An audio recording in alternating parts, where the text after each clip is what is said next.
नंद कुमार वर नवनीत चोर हरे नंद कुमार वर नवनीत चोर हरे नंद कुमार वर नवनीत चोर हरे नंद कुमार वर नवनीत चोर हरे देव देव वासुदेव हरे कृष्णा देव देव वासुदेव हरे कृष्णा देव देव वासुदेव हरे कृष्णा देव देव वासुदेव हरे कृष्णा गोपी मन चोर गोपाल कृष्ण हरे गोपी मन चोर गोपाल कृष्ण हरे गोपी मन चोर गोपाल कृष्ण हरे गोपी मन चोर गोपाल कृष्ण हरे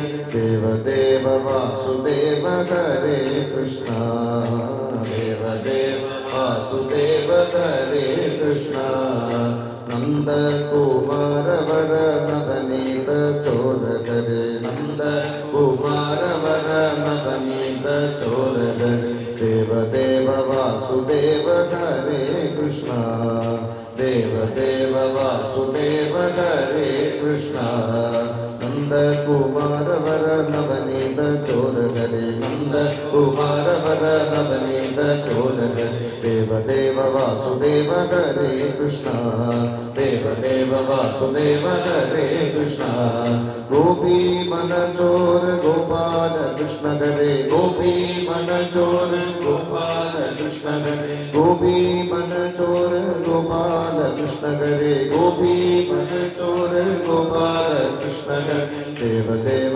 वासुदेव हरे कृष्णा देव देव वासुदेव हरे कृष्णा देव देव वासुदेव हरे कृष्णा देव देव वासुदेव हरे कृष्णा सर्वत्र गोविंद नाम संकीर्तनं गोविंद गोविंद युवन्द प्रविश्य मम वाचमिमां प्रसुप्तां सञ्जीवयत्यखिलशक्तिधरस्वधाम्ना अन्यांश्च हस्तचरणश्रवणत्वगादीन् प्राणान् नमो भगवते पुरुषाय तुभ्यं गोविन्दनाम सङ्कीर्तनं गोविन्द गोविन्द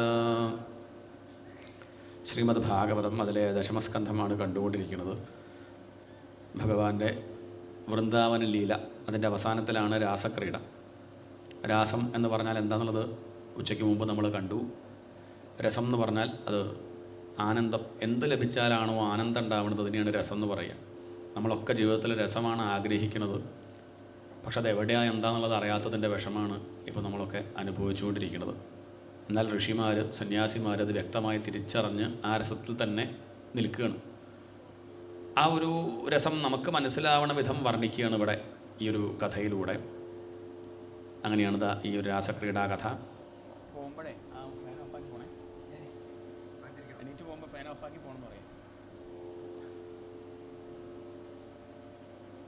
ഭഗവാനപിതാരാത്രീ ശരദോദ്ഫുല്ലമല്ലിക. ഒരിക്കൽ ഭഗവാൻ ആ ഗോപസ്ത്രീകളെ ആനന്ദിപ്പിക്കണം എന്ന് കണക്കാക്കിയിട്ട് രാത്രി വൃന്ദാവനത്തിലേക്ക് പോയി മനോഹരമായിട്ട് ഭഗവാൻ തൻ്റെ മുരളി വേണുഗാനം ചെയ്തു. ആ വേണുഗാനം ഗോപസ്ത്രീകൾ കേട്ടു. എല്ലാവരും കേട്ടോ? ഇല്ല, ചിലർ കേട്ടു. എല്ലാവരും കേട്ടോളന്നില്ല. നോട്ടീസ് കൊടുത്തു കരുതിയിട്ട് എല്ലാവരും വന്നോളുന്നുണ്ടോ? എല്ലാവർക്കും കിട്ടിക്കോളുന്നില്ല. ഇനി കിട്ടിയവരൊക്കെ തന്നെ വന്നോളുന്നില്ല. വന്നവരൊക്കെ തന്നെ കേട്ടോളുന്നില്ല. കേട്ടവർക്കൊക്കെ തന്നെ മനസ്സിലാക്കിക്കോളുന്നില്ല. മനസ്സിലാക്കിയവർക്കൊക്കെ അത് ബോധിച്ചോളുന്നില്ല. അതാണ് അനുഭവത്തിൽ വന്നോളുന്നില്ല. അപ്പോൾ ഇതൊന്നും അത്ര എളുപ്പമുള്ള കാര്യമില്ല എന്നർത്ഥം. ഭഗവാൻ വേണുഗാനം ചെയ്തു. ചില ഗോപികൾ കേട്ടു. അത്രയ്ക്കും ഭാഗ്യമുള്ള ചില ഗോപികൾ കേട്ടു. അവരെല്ലാ ജോലിയും ഒഴിവാക്കി ഭഗവാനിലേക്ക് വരികയാണ്. അത് വർണ്ണിക്കാൻ വേണ്ടി ഇവിടെ പറഞ്ഞു. ചിലർ പശുവിനെ കറന്നുകൊണ്ടിരിക്കുകയായിരുന്നു. അത് അവർ നിർത്തി. കയ്യിൽ നിന്ന് പാത്രം കെട്ട് വീണു. അവരൊന്നും അറിഞ്ഞില്ല. അവരങ്ങനെ കൃഷ്ണഗൃഹീത മാനസാഹ. അവരുടെ മനസ്സിനെ ആര് കൊണ്ടുപോയി? ഭഗവാൻ അങ്ങനെ തന്നെ ആരോ അങ്ങനെ വലിച്ചു കൊണ്ടുപോകുന്നത് പോലെ. ഭർത്താവിനെ നോക്കിക്കൊണ്ടിരിക്കുകയായിരുന്നു ചിലർ. ഭർത്താവിന് ഭക്ഷണം കൊടുത്തുകൊണ്ടിരിക്കുക. ഭക്ഷണം വിളമ്പി അദ്ദേഹം അങ്ങനെ കഴിച്ചുകൊണ്ടിരിക്കുകയാണ്. അപ്പം ചോറ് വിളമ്പി മോര് വേണമെന്ന് പറയുമ്പോൾ മോരെടുക്കാൻ വേണ്ടി പോയതാണ്. വേണുഗാനം കേട്ട പടുക്കളയുടെ വാതിൽ തുറന്ന് ആ വഴിക്ക് അങ്ങോട്ട് പോയി. അദ്ദേഹം കുഴി കുഴിച്ച് നിൽക്കുക. അങ്ങനെ ഇനി മോരൊന്നുമില്ല, കഴിഞ്ഞു കഥ. ഭർത്താവിനെ വിട്ട് ഭഗവാനിലേക്ക് പോകണു. തൊട്ടിൽ തൻ്റെ കുട്ടിയെ പാടി ഉറക്കിക്കൊണ്ടിരിക്കുകയായിരുന്നു. അപ്പോഴാണ് വേണുഗാനം കേട്ടത്. കുട്ടി കരഞ്ഞുകൊണ്ടിരിക്കുകയാണ്, ഉറങ്ങിയിട്ടൊന്നുമില്ല. പക്ഷേ വിട്ടു, തൻ്റെ കുട്ടിയെ ഒഴിവാക്കിയിട്ട് അങ്ങോട്ട് പോയി. ഇതൊക്കെ മോശമല്ലേ എന്ന് ചോദിച്ചാൽ അല്ല. അവർ സന്യസിച്ചു എന്നാണ് പറഞ്ഞത്. സന്യാസി ഇങ്ങനെ തന്നെയാണ്. പ്രായമായ മാത്രം സന്യസിക്കുക അങ്ങനെയൊന്നുമില്ല. വിരക്തി എപ്പോഴാണ് വരിക എന്ന് ആർക്കറിയാം. കല്യാണം കഴിഞ്ഞ് പിറ്റേ ദിവസം വിരക്തി വന്നപ്പോൾ അപ്പം തന്നെ ഒഴിവാക്കും. ഓ എന്തിനാ ഇപ്പോൾ ഇതൊന്ന് അങ്ങോട്ട് ഇന്നലെ കഴിച്ചിട്ടല്ലേ ഉള്ളൂ പറഞ്ഞിട്ട് കാര്യമില്ല. കുട്ടി ഉണ്ടായി പിറ്റേ ദിവസം ഒഴിവാക്കി എന്ന് വന്നേക്കാം. വേറെ ആരുടെയും കൂടെ പോവുകയാണെങ്കിൽ കുറ്റമായിട്ട് പറയാം. ഭഗവാന്റെ അടുത്തേക്ക് പോകുമ്പോൾ ആരും ഇത് കുറ്റമായിട്ട് പറയില്ല. കാരണം അതിനാണ് ഈ ജന്മം കിട്ടിയത്. അതുകൊണ്ട് സന്യാസിമാരെ നമ്മളാരും കുറ്റം പറയാറില്ലല്ലോ. ഉണ്ടോ? കണ്ണ് ചോറില്ലാത്ത മനുഷ്യൻ കണ്ടില്ലേ, അമ്മയെ ഒഴിവാക്കിയില്ലേ, അച്ഛനെ ഒഴിവാക്കിയില്ലേ, അങ്ങനെയൊന്നും പറയില്ല. ഭാര്യ ഒഴിവാക്കിയില്ലേ ഒന്നും വിവരമുള്ളവർ പറയില്ല.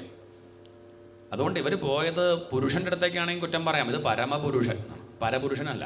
അവിടെ കുഴപ്പം. നമ്മൾ അതങ്ങനെ പറയുമ്പോഴാണ് ബുദ്ധിമുട്ട്. ഭഗവാനിലേക്കല്ലേ പോയത്, അതുകൊണ്ട് കുറ്റമായിട്ട് പറയണില്ല. ആ ഗോപസ്ത്രീകളെ ആദരിക്കുകയാണ്, ഇവിടെ പൂജിക്കുകയാണ്. വെറും സ്ത്രീകളായിട്ട് കാണുമ്പോഴാണ് കുഴപ്പം. അവരൊക്കെ സ്വാമിനി അമ്മമാരാണെന്നുള്ളത് മനസ്സിലാക്കണം. അവർ ഭഗവാനിലേക്ക് വ്യത്യസ്ത വസ്ത്രാഭരണ, അവർ വസ്ത്രവും ആഭരണവും പോലും ശ്രദ്ധിച്ചില്ല പരീക്ഷത്തെ. അങ്ങ് ഓർക്കണില്ലേ ഭഗവാൻ ഉണ്ടായ സമയത്ത് അവർ ഒരുങ്ങിപ്പോയത്? ഉണ്ടായ കുട്ടി പറഞ്ഞ ചെറിയൊരു കുട്ടിക്ക് എന്ത് അഭിമാനം. ആ കുട്ടിയെ കാണാൻ പോകുമ്പോൾ അങ്ങനെ കേമായിട്ട് കൊടുത്തൊരുങ്ങേണ്ട കാര്യമുണ്ടോ എന്ന് ചോദിച്ചാൽ അവർക്ക് അന്ന് നല്ല അഭിമാനമുള്ള സമയമാണ്. ആ അഭിമാനമുള്ള ഗോപികമാരുടെ അഭിമാനമൊക്കെ ഭഗവാൻ പോക്കിയിട്ടുണ്ട് എന്നുള്ളതിന് തെളിവാണ്. ഇപ്പം ഭഗവാന്റെ അടുത്തേക്ക് പോകുമ്പോൾ അവർ വസ്ത്രവും ആഭരണവും പോലും ശ്രദ്ധിച്ചില്ല. അതൊക്കെ തമ്മിൽ മാറിപ്പോയി എന്നാണ്. അരയിൽ കെട്ടേണ്ട അരഞ്ഞാനെടുത്ത് കഴുത്ത് കെട്ടി, മുക്കൂത്തിരുത്ത് കമ്മലാക്കി. ഒന്നും അവർക്ക് ഓർമ്മയില്ല. ഒരു കണ്ണ് എഴുതിയിട്ടുള്ളൂ. അപ്പോഴേക്ക് വേണുഗാനം കേട്ടു, അടുത്ത കണ്ണ് എഴുതാൻ നിന്നില്ല എന്ന് പറഞ്ഞാൽ എന്ത്? ഭഗവാന്റെ അടുത്തേക്ക് പോകുമ്പോൾ എന്ത് ഇതാണ്? എന്തിനാ ഈ മേക്കപ്പ് എന്നാണ്? ദേഹാഭിമാനം അവർക്കില്ല. അത് കാണിക്കാനാണ്, അല്ലാണ്ട് അവരെ കളിയാക്കാൻ വേണ്ടി പറഞ്ഞതല്ല. അങ്ങനെ അവരാ ഭഗവാന്റെ അടുത്തെത്തി. ഭഗവാൻ അവരോട് പറഞ്ഞു, സ്വാഗതം തേനം, അല്ലയോ സ്വാഗതം ഓ മഹാഭാഗാ, അല്ലയോ ഭാഗ്യവതികളെ സ്വാഗതം. എന്താ ഇപ്പം ഈ രാത്രി സമയം കാട്ടിലേക്ക് പുറപ്പെടാൻ എന്തെങ്കിലും ആപത്ത് വന്നു? ആപത്ത് വരുമ്പോഴാണല്ലോ എൻ്റെ അടുത്തേക്ക് വരാറ്. ഈ അർദ്ധരാത്രി ഇപ്പം എന്താ ആപത്ത്? എന്താ ഇപ്പം നിങ്ങൾ ഓടി വന്നത്? അവരൊന്നും മിണ്ടിയില്ല, തല താഴ്ത്തി. ഓ ഈ നിലാവുള്ള സമയത്ത് കാട് കാണാനായിട്ട് വന്നതാവും, നല്ല രസമാണ് കാട് കാണാൻ, നല്ല പൂക്കളൊക്കെ പൂത്തു നിൽക്കുന്നത് കണ്ടില്ലേ? ആ പൂക്കളെയൊക്കെ പരിചയപ്പെടുത്തി കൊടുത്തു. ഓരോരോ പൂക്കളായിട്ട് പരിചയപ്പെടുത്തുമ്പോൾ അവർക്ക് വലിയ സന്തോഷം. അവരങ്ങനെ ഭഗവാനെ തന്നെ നോക്കുന്നു. ഭഗവാൻ പറയുന്ന സമയത്തുള്ള ആ ഭഗവാന്റെ ഭാവം കണ്ണ് വികസിക്കുന്നത്, പറയുന്ന സമയത്തുള്ള പൂക്കളല്ല നോക്കുന്നത്, അവർ ഭഗവാനെ തന്നെ നോക്കി നിൽക്കുകയാണ്. അവർ വിചാരിച്ചു നാളെ രാവിലെ ആവണ വരെ ഭഗവാൻ അങ്ങനെ ഓരോ പൂക്കളെ പരിചയപ്പെടുത്തുമെന്ന് വിചാരിച്ചു. എങ്കിലും കുറച്ചങ്ങോട്ട് കഴിഞ്ഞപ്പോൾ നിർത്തി. ദൃഷ്ടം വനം കുസുമിതം, കണ്ടില്ലേ? പൂത്തു നിൽക്കുന്ന പൂക്കളൊക്കെ കണ്ടില്ലേ? ദൃഷ്ടം വനം. ഇനി പോയിക്കോളൂ. തദ്യാത, ഇനി പോയിക്കോളൂ. എങ്ങോട്ട്? വള്ളിക്കൂടലിലേക്കാണോ കൃഷ്ണ? അല്ലല്ല, ചിരം ഗോഷ്ഠം. നിങ്ങൾക്കൊക്കെ വീടുകളില്ലേ? അവിടേക്ക് തിരിച്ചു പോകാനാണ് പറഞ്ഞത്. അച്ഛനമ്മമാരൊക്കെ അല്ലേ വയ്യാണ്ടിരിക്കുകയോ? അച്ഛനും അമ്മയൊക്കെ അവരൊക്കെ നോക്കേണ്ടത് നിങ്ങളല്ലേ? ഭർത്താവില്ലേ? മക്കളില്ലേ? അവരൊക്കെ ശുശ്രൂഷിക്കേണ്ടത് നിങ്ങളുടെ ധർമ്മമല്ലേ? അത് ഞാൻ ഇനി പറയേണ്ട കാര്യമുണ്ടോ? എന്നാലും ഞാൻ പറയാം. ഒരു പത്നിയുടെ ഏറ്റവും വലിയ ധർമ്മം എന്താണെന്ന് വെച്ചിട്ടുണ്ടോ? ഭർത്തുഹു ശുശ്രൂഷണം സ്ത്രീണാം പരോധർമ്മോ ഹ്യമായ. ഒരു പത്നിയുടെ ഏറ്റവും വലിയ ധർമ്മം എന്താ ചോദിച്ചാൽ പതിയെ ശുശ്രൂഷിക്കുക. ഭർത്താവിനെ നോക്കലാണ് പത്നിയുടെ ഇഷ്ടാവണില്ലേ? ഭർത്താവിനെ നോക്കലാണ് ഭാര്യയുടെ ഏറ്റവും വലിയ ധർമ്മം. എന്താ ചോദിച്ചാൽ തൻ്റെ ഭർത്താവിനെ ശുശ്രൂഷിക്കാനുള്ളതാണ്. അത് കഴിഞ്ഞ സമയം ഉണ്ടെങ്കിൽ സപ്താഹം കേൾക്കാൻ വന്നാൽ മതി. ഇങ്ങനൊരു ആചാരൻ ഇത് വരും ഇല്ല, കാണില്ല. നമ്മളാ അഭിപ്രായക്കാരൻ തന്നെയാണ്. അതൊക്കെ കഴിഞ്ഞിട്ട് അദ്ദേഹത്തിന് ചായ കൂടി കൊടുക്കാണ്ട് അങ്ങോട്ട് ഓടി വരണ്ട. അതൊക്കെ കൊടുത്തിട്ട് അതന്നെയാണ് ഭഗവാൻ. ഭർത്തുഹു, ഇനിയിപ്പം നാളെ വരാണ്ടിരിക്കണ്ടേ? അദ്ദേഹത്തിന് കൂട്ടി വരിക. അവിടെ രാവിലെ ചായ ഉണ്ട്, എട്ടരയാ നിർത്തും, ഇഡ്ഡലിയുണ്ട്, അതൊക്കെ എല്ലാവർക്കും ഒരുമിച്ച് കഴിക്കാനാണ്. അതുകൊണ്ട് കൂട്ടി വരിക. ഭർത്തുഹു ശുശ്രൂഷണം സ്ത്രീണാം. സ്ത്രീകളുടെ ഏറ്റവും വലിയ ധർമ്മം വിവാഹം കഴിച്ചിട്ടുണ്ടെങ്കിൽ ഭർത്താവിനെ ഈശ്വരനായിട്ട് കണ്ട് പൂജിക്കുക. അതന്നെയാണ് വേണ്ടത്. അങ്ങനെയാണെങ്കിലോ അത് ഈശ്വര പൂജയായാൽ അത് മോക്ഷത്തിലേക്ക് എത്തിക്കും, ഉറപ്പാണ്. ഭർത്താവിനെ മാത്രം നോക്കിയാൽ മതിയോ? പോരാ. തത് ബന്ധൂനാം ച കല്യാണ്യാം. ഭർത്താവിൻ്റെ ബന്ധുക്കളെ നോക്കണം. ഭർത്താവിൻ്റെ അമ്മയും അച്ഛനും ലഗേജായിട്ട് കണ്ടാൽ വയ്യ. ശുശ്രൂഷിക്കണം, അവരെ നോക്കണം. അതൊക്കെ നമ്മുടെ ധർമ്മമാണ്. ഇനി ആ ഭർത്താവ് എങ്ങനെയുള്ള ആളാണെങ്കിലും നോക്കണം. ദുശ്ശീലുള്ള ആളാണെങ്കിലും, ദുർഭഗ ഭാഗ്യമില്ലാത്ത ആളാണെങ്കിലും, വൃദ്ധ പ്രായമുള്ള ആളാണെങ്കിലും, ജഡഹ കുറച്ച് വിവരമില്ലാത്ത ആളാണെങ്കിലും, രോഗിയാണെങ്കിലും, അധനഹ കാശില്ലെങ്കിലും. എന്താ പറയണത്? എന്താ കല്യാണം കഴിക്കുമ്പോൾ കാശുണ്ടായിരുന്നു. കല്യാണം കഴിഞ്ഞപ്പോൾ കുറച്ച് കഴിയുമ്പോൾ ബിസിനസ്സൊക്കെ പൊളിഞ്ഞു, കാശില്ലാണ്ടപ്പോൾ ഒഴിവാക്കി. പാടില്ല എന്നാണ്. അങ്ങനെ ശുശ്രൂഷിക്കണം എന്നാണ്. അതാണ് പത്നിയുടെ ധർമ്മം. പതിസ്ത്രീഭിഹി നഹാതവ്യാലോകേ സുഭിരപാതകീ. അങ്ങനെ നോക്കാതിരിക്കുന്ന സ്ത്രീ പാപി കേട്ടോ, നല്ലവളല്ല. അതുകൊണ്ട് നിങ്ങൾ നിങ്ങളുടെ ഭർത്താവിനെ നോക്കുക, മക്കളെയൊക്കെ നോക്കുക, അച്ഛനമ്മമാരെയൊക്കെ നോക്കുക തന്നെയാണ് വേണ്ടത്. ഇതിപ്പോൾ സ്ത്രീകളോടായിട്ട് ഇങ്ങനെ പറഞ്ഞേ ഉള്ളൂ. പുരുഷന്മാരോട് വെച്ചാൽ പറയും നിങ്ങൾ ഭാര്യയെ നോക്കേണ്ടതാണ് നിങ്ങളുടെ ഏറ്റവും വലിയ ധർമ്മം എന്നവും പറയും. ഇതിപ്പോൾ വന്നത് സ്ത്രീകളായതുകൊണ്ട് അവരോട് അങ്ങനെ പറഞ്ഞു. ഇങ്ങനെ പതിവ്രതാ ധർമ്മം ഉപദേശിച്ചു. ഭഗവാൻ ഒന്ന് കുലുക്കി നോക്കുകയാണ്, ഇളക്കി നോക്കുകയാണ്. ഇവർ ശരിക്കും ഉറച്ചു വന്നവർ തന്നെയാണോ എന്നറിയാൻ വേണ്ടിയിട്ട് നോക്കുകയാണ്. സന്യസിക്കാനായിട്ട് ഒരു ശിഷ്യൻ പുറപ്പെട്ട് വന്നാൽ ആ ഗുരുനാഥൻ ചോദിക്കുക, ആലോചിച്ചിട്ട് തന്നെയല്ലേ എന്നാ. എന്താണ് ആലോചിച്ചിട്ട് തന്നെയല്ല ഇവർ, അല്ലാതെ ഇത് കേമാന്ന് കരുതി വന്ന സന്യാസിമാർക്ക് നല്ല ഡിമാൻഡാണ്, കുറേ കാശ് കിട്ടും അത്രേ. അങ്ങനെയൊന്നും അല്ലല്ലോ, സംഗതി മനസ്സിലാക്കിയിട്ട് വരല്ലേ. അതൊക്കെ നോക്കണമല്ലോ. ഇതിൻ്റെ ബുദ്ധിമുട്ടൊക്കെ അറിയില്ലേ. ഇനി തിരിച്ച് വീട്ടിലേക്ക് പോകാനൊന്നും പറ്റില്ലേ. ഭാര്യയെ കാണണമെന്നും പറഞ്ഞാൽ പറ്റില്ല. മക്കളും ഭാര്യയൊക്കെ ഇല്ലേ, ജോലിയില്ലേ, ഉദ്യോഗം, കാശൊക്കെ ഇതൊക്കെ ഒഴിവാക്കി ഇങ്ങോട്ട് വന്നത് തന്നെയാണോ, നല്ലോണം ഉറപ്പിച്ചിട്ടാണോ എന്ന് ചോദിക്കുമ്പോൾ ചിലർ പറയും അത്രയ്ക്ക് ഉറപ്പിച്ചില്ല. എന്നാൽ തിരിച്ച് പോയിക്കോളൂ. എന്നാൽ ചിലരെന്ത് പറയും, നന്നായി ഉറപ്പിച്ചു. അപ്പം ഭാര്യ മക്കളൊക്കെ ഭഗവാനെ ഏൽപ്പിച്ചു. അല്ല, അങ്ങനെ ഇങ്ങോട്ട് ഏൽപ്പിക്കാൻ പറ്റുമോ? അല്ല ഗുരുനാഥ, ഞാൻ ഇപ്പം അങ്ങോട്ട് മരിച്ചു എന്ന് വിചാരിക്കാം, ഭാര്യ മക്കളുടെ കഥ എന്താ? അല്ല അങ്ങനെയും വരാലോ. അങ്ങനെ ഇങ്ങോട്ട് വന്നാൽ എന്താ കഥ എന്ന് ചോദിച്ചാൽ ഗുരുനാഥൻ പറയും ഇങ്ങോട്ട് വരൂ, ഇതാ കാവ്യ വസ്ത്രം. അങ്ങനെയാണ് സന്യാസം കൊടുക്കേണ്ടത്. അത്രയ്ക്ക് ഉറപ്പുണ്ടെന്ന് പരീക്ഷിക്കും. അല്ലാതെ ഉറപ്പില്ലാത്തവരൊക്കെ അവിടെ എത്തിപ്പെട്ടാൽ ആശ്രമം അപകടമാവും. ഊണ് വഴിക്കുള്ളവരൊക്കെ വിളിച്ചു വരുത്തി അന്വേഷിപ്പിച്ചാൽ വയ്യ. അപ്പം അത് ശ്രദ്ധിക്കണമല്ലോ. അതുതന്നെയാണ് ഭഗവാൻ അവിടെ ചെയ്തത്. എത്ര കണ്ട് ഇവർക്ക് ഉറപ്പ് വന്നിട്ടുണ്ടെന്ന് അറിയാൻ വേണ്ടി ഭഗവാൻ ചോദിച്ചു, നിങ്ങൾക്ക് അച്ഛനമ്മമാരല്ലേ, മക്കളില്ലേ, ഭർത്താവില്ലേ, എല്ലാം വിട്ട് വന്ന് തന്നെയാണോ, അല്ലെങ്കിൽ കുറച്ച് നേരം ഇവിടെ നിന്നിട്ട് നൃത്തം വെച്ച് രാവിലെ ആകുമ്പോഴേക്ക് അവിടെ എത്താന്നുള്ള മട്ടിൽ വന്നതാണോ? അവർ പറയാണ്, ഭഗവാൻ ഞങ്ങൾ അങ്ങനെയൊന്നും വന്നവരല്ല, അങ്ങനെയുള്ള വർത്തമാനം ഞങ്ങളോട് പറയരുത്, ഞങ്ങളെ അങ്ങനെ കണക്കാക്കിയത്. മൈവം വിഭോർഹതി ഭവാൻ ഗതിതും നൃശംസം സന്ധ്യജ്യ സർവ വിഷയാൻ തവ പാദമൂലം. ഞങ്ങളുടെ സമ്പത്ത് മുഴുവൻ അങ്ങയുടെ പാദത്തിൽ അങ്ങോട്ട് വയ്ക്കുകയാണ്. ഞങ്ങളുടെ മനസ്സ് അങ്ങയിൽ നിന്ന് വിട്ടിനി പോവില്ല. അങ്ങ് ഞങ്ങളോട് പോകരുതെന്ന് പറയരുത്. കാരണം എന്താ വെച്ചാൽ അങ്ങയുടെ ഈ മുഖവും ആ വർത്തമാനം തമ്മിൽ ഒട്ടും ചേരണില്ല. അങ്ങ് ഇവിടെ ഇരിക്കാൻ മാത്രമേ ഞങ്ങളോട് പറയാവൂ. ഭക്ത ഭജസ്വ ദുരവഗ്രഹ മാത്യജ അസ്മാൻ. ഞങ്ങൾ അങ്ങയുടെ ഭക്തരല്ലേ, ഭക്തരെ ഭഗവാൻ ഒഴിവാക്കുക എന്ന് പറഞ്ഞാൽ ശരിയാണോ? ഞങ്ങളെ ഒഴിവാക്കരുതേ, അങ്ങ് ഞങ്ങളെ ഒരിക്കലും ഒഴിവാക്കരുത്. ഞങ്ങൾ തൽക്കാലം ഇപ്പോൾ കുറച്ച് നേരം ഇവിടെ വന്ന് നൃത്തം വെച്ച് തിരിച്ചു പോകാന്നുള്ള മട്ടിൽ വന്നവരല്ല. ഇനി ഞങ്ങൾ തിരിച്ചു പോകണില്ല. അങ്ങനെ വന്നവരാണ്. ഭഗവാൻ മനസ്സിലായി, അത്യാവശ്യം കാര്യങ്ങളൊക്കെ അറിഞ്ഞു വന്നവരാണ്. അങ്ങ് പറഞ്ഞ ഉപദേശമൊക്കെ ഞങ്ങൾക്കറിയാം.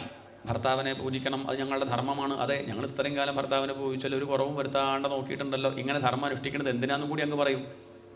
ധർമ്മം അനുഷ്ഠിക്കുന്നത് എന്തിനാ? ഭാഗവത് ആരംഭിക്കുന്നതിന് പറഞ്ഞിട്ടുണ്ട്, ധർമ്മത്തിന് വേണ്ടിയല്ല, ധർമ്മം ഈശ്വരനെ കിട്ടാൻ വേണ്ടിയിട്ടാണ്. എന്താണ് ഓർമ്മയില്ലേ? പറഞ്ഞതൊക്കെ ഓർക്കുന്നുണ്ടോ? ഇല്ലേ? മറന്നു ഇല്ലേ? ധർമാനുഷ്ഠാനം ധർമ്മത്തിന് വേണ്ടിയിട്ടല്ല. ധർമ്മം എന്ന് പറഞ്ഞാൽ വഴിയാണ്, ലക്ഷ്യം ഈശ്വരനാണ്. പക്ഷെ പലപ്പോഴും ലക്ഷ്യത്തിലെത്തിക്കഴിഞ്ഞാലും നമ്മൾ വഴി വിടാൻ കുറച്ച് വിഷമമുണ്ടാവും. ഗുരുവായൂർ തൊഴണമെന്ന് കരുതി ബസ് കയറിയിരുന്നു, അങ്ങനെ ഗുരുവായൂരിലെത്തിയാൽ ചിലപ്പോൾ ഇറങ്ങില്ല. നല്ല ബസ് അങ്ങോട്ട് വിടാൻ തോന്നുന്നില്ല. അങ്ങനെ വയ്ക്കുമോ? തുടക്കത്തിൽ ധർമ്മം ആവശ്യമാണ്. എന്തുകൊണ്ട്? അധർമ്മം ചെയ്യാണ്ടിരിക്കാൻ. ഇല്ലെങ്കിൽ വേണ്ടാത്തതൊക്കെ ചെയ്യും. അതിന് വേണ്ടിയിട്ട് വേണ്ടത് പറഞ്ഞു കൊടുക്കും. ഇന്നതുപോലെ എന്നത് ചെയ്യണം എന്ന് പറഞ്ഞാൽ അപകടം പറ്റാണ്ടിരിക്കാനാണ്, മനസ്സ് കലുഷാവാണ്ടിരിക്കാനാണ്. കുറച്ച് കഴിഞ്ഞാൽ ധർമ്മവും വിടേണ്ടി വരും. സർവധർമാൻ പരിത്യജ്യ മാമേകം ശരണം വ്രജ. അതാണ് ഗീതയിൽ അവസാനം എന്ത് പറയും? ആദ്യത്ത് പറഞ്ഞില്ല. ആദ്യത്ത് പറഞ്ഞ പിന്നെ നമുക്ക് ധർമ്മം തന്നെ ഉണ്ടാവില്ല, വഴി തെറ്റും. അപ്പം അതുകൊണ്ട് അത് ആദ്യം പറയില്ല. ആദ്യം കൈവിട്ട് സൈക്കിൾ ഓടിക്കാൻ പറ്റുമോ പഠിക്കുന്ന ഒരാൾക്ക്? പഠിക്കുന്നത് തന്നെ അങ്ങനെയാണ്. പറ്റുമോ? പറ്റില്ല. അതെന്ത് വേണം? രണ്ട് കൈയും പിടിച്ചിട്ടൊക്കെ ഓടിക്കണം. കുറച്ചും കണ്ട് കഴിഞ്ഞാൽ വേണമെങ്കിൽ എന്ത് ചെയ്യാം, ഒരു ബാലൻസ് വന്നാൽ പിന്നെ രണ്ട് കൈ വിട്ടിട്ടും കുഴപ്പമില്ല, തലയിൽ പാൽപാത്രം വെച്ചിട്ടൊക്കെ ഓടിക്കാം. അതൊക്കെ സാധിക്കും കുറച്ച് കഴിയുമ്പോൾ അഭ്യാസം കൊണ്ട്. എന്നാൽ ആദ്യത്ത് പറ്റില്ല. ആദ്യം നമുക്ക് ധർമാനുഷ്ഠാനം കൂടിയേ തീരൂ. ചിത്തശുദ്ധിക്ക് ചിത്തം ശുദ്ധമായി കഴിഞ്ഞാൽ പിന്നെ കുറച്ച് കഴിഞ്ഞാൽ ധർമ്മം ഉപേക്ഷിക്കാം, തെറ്റില്ല.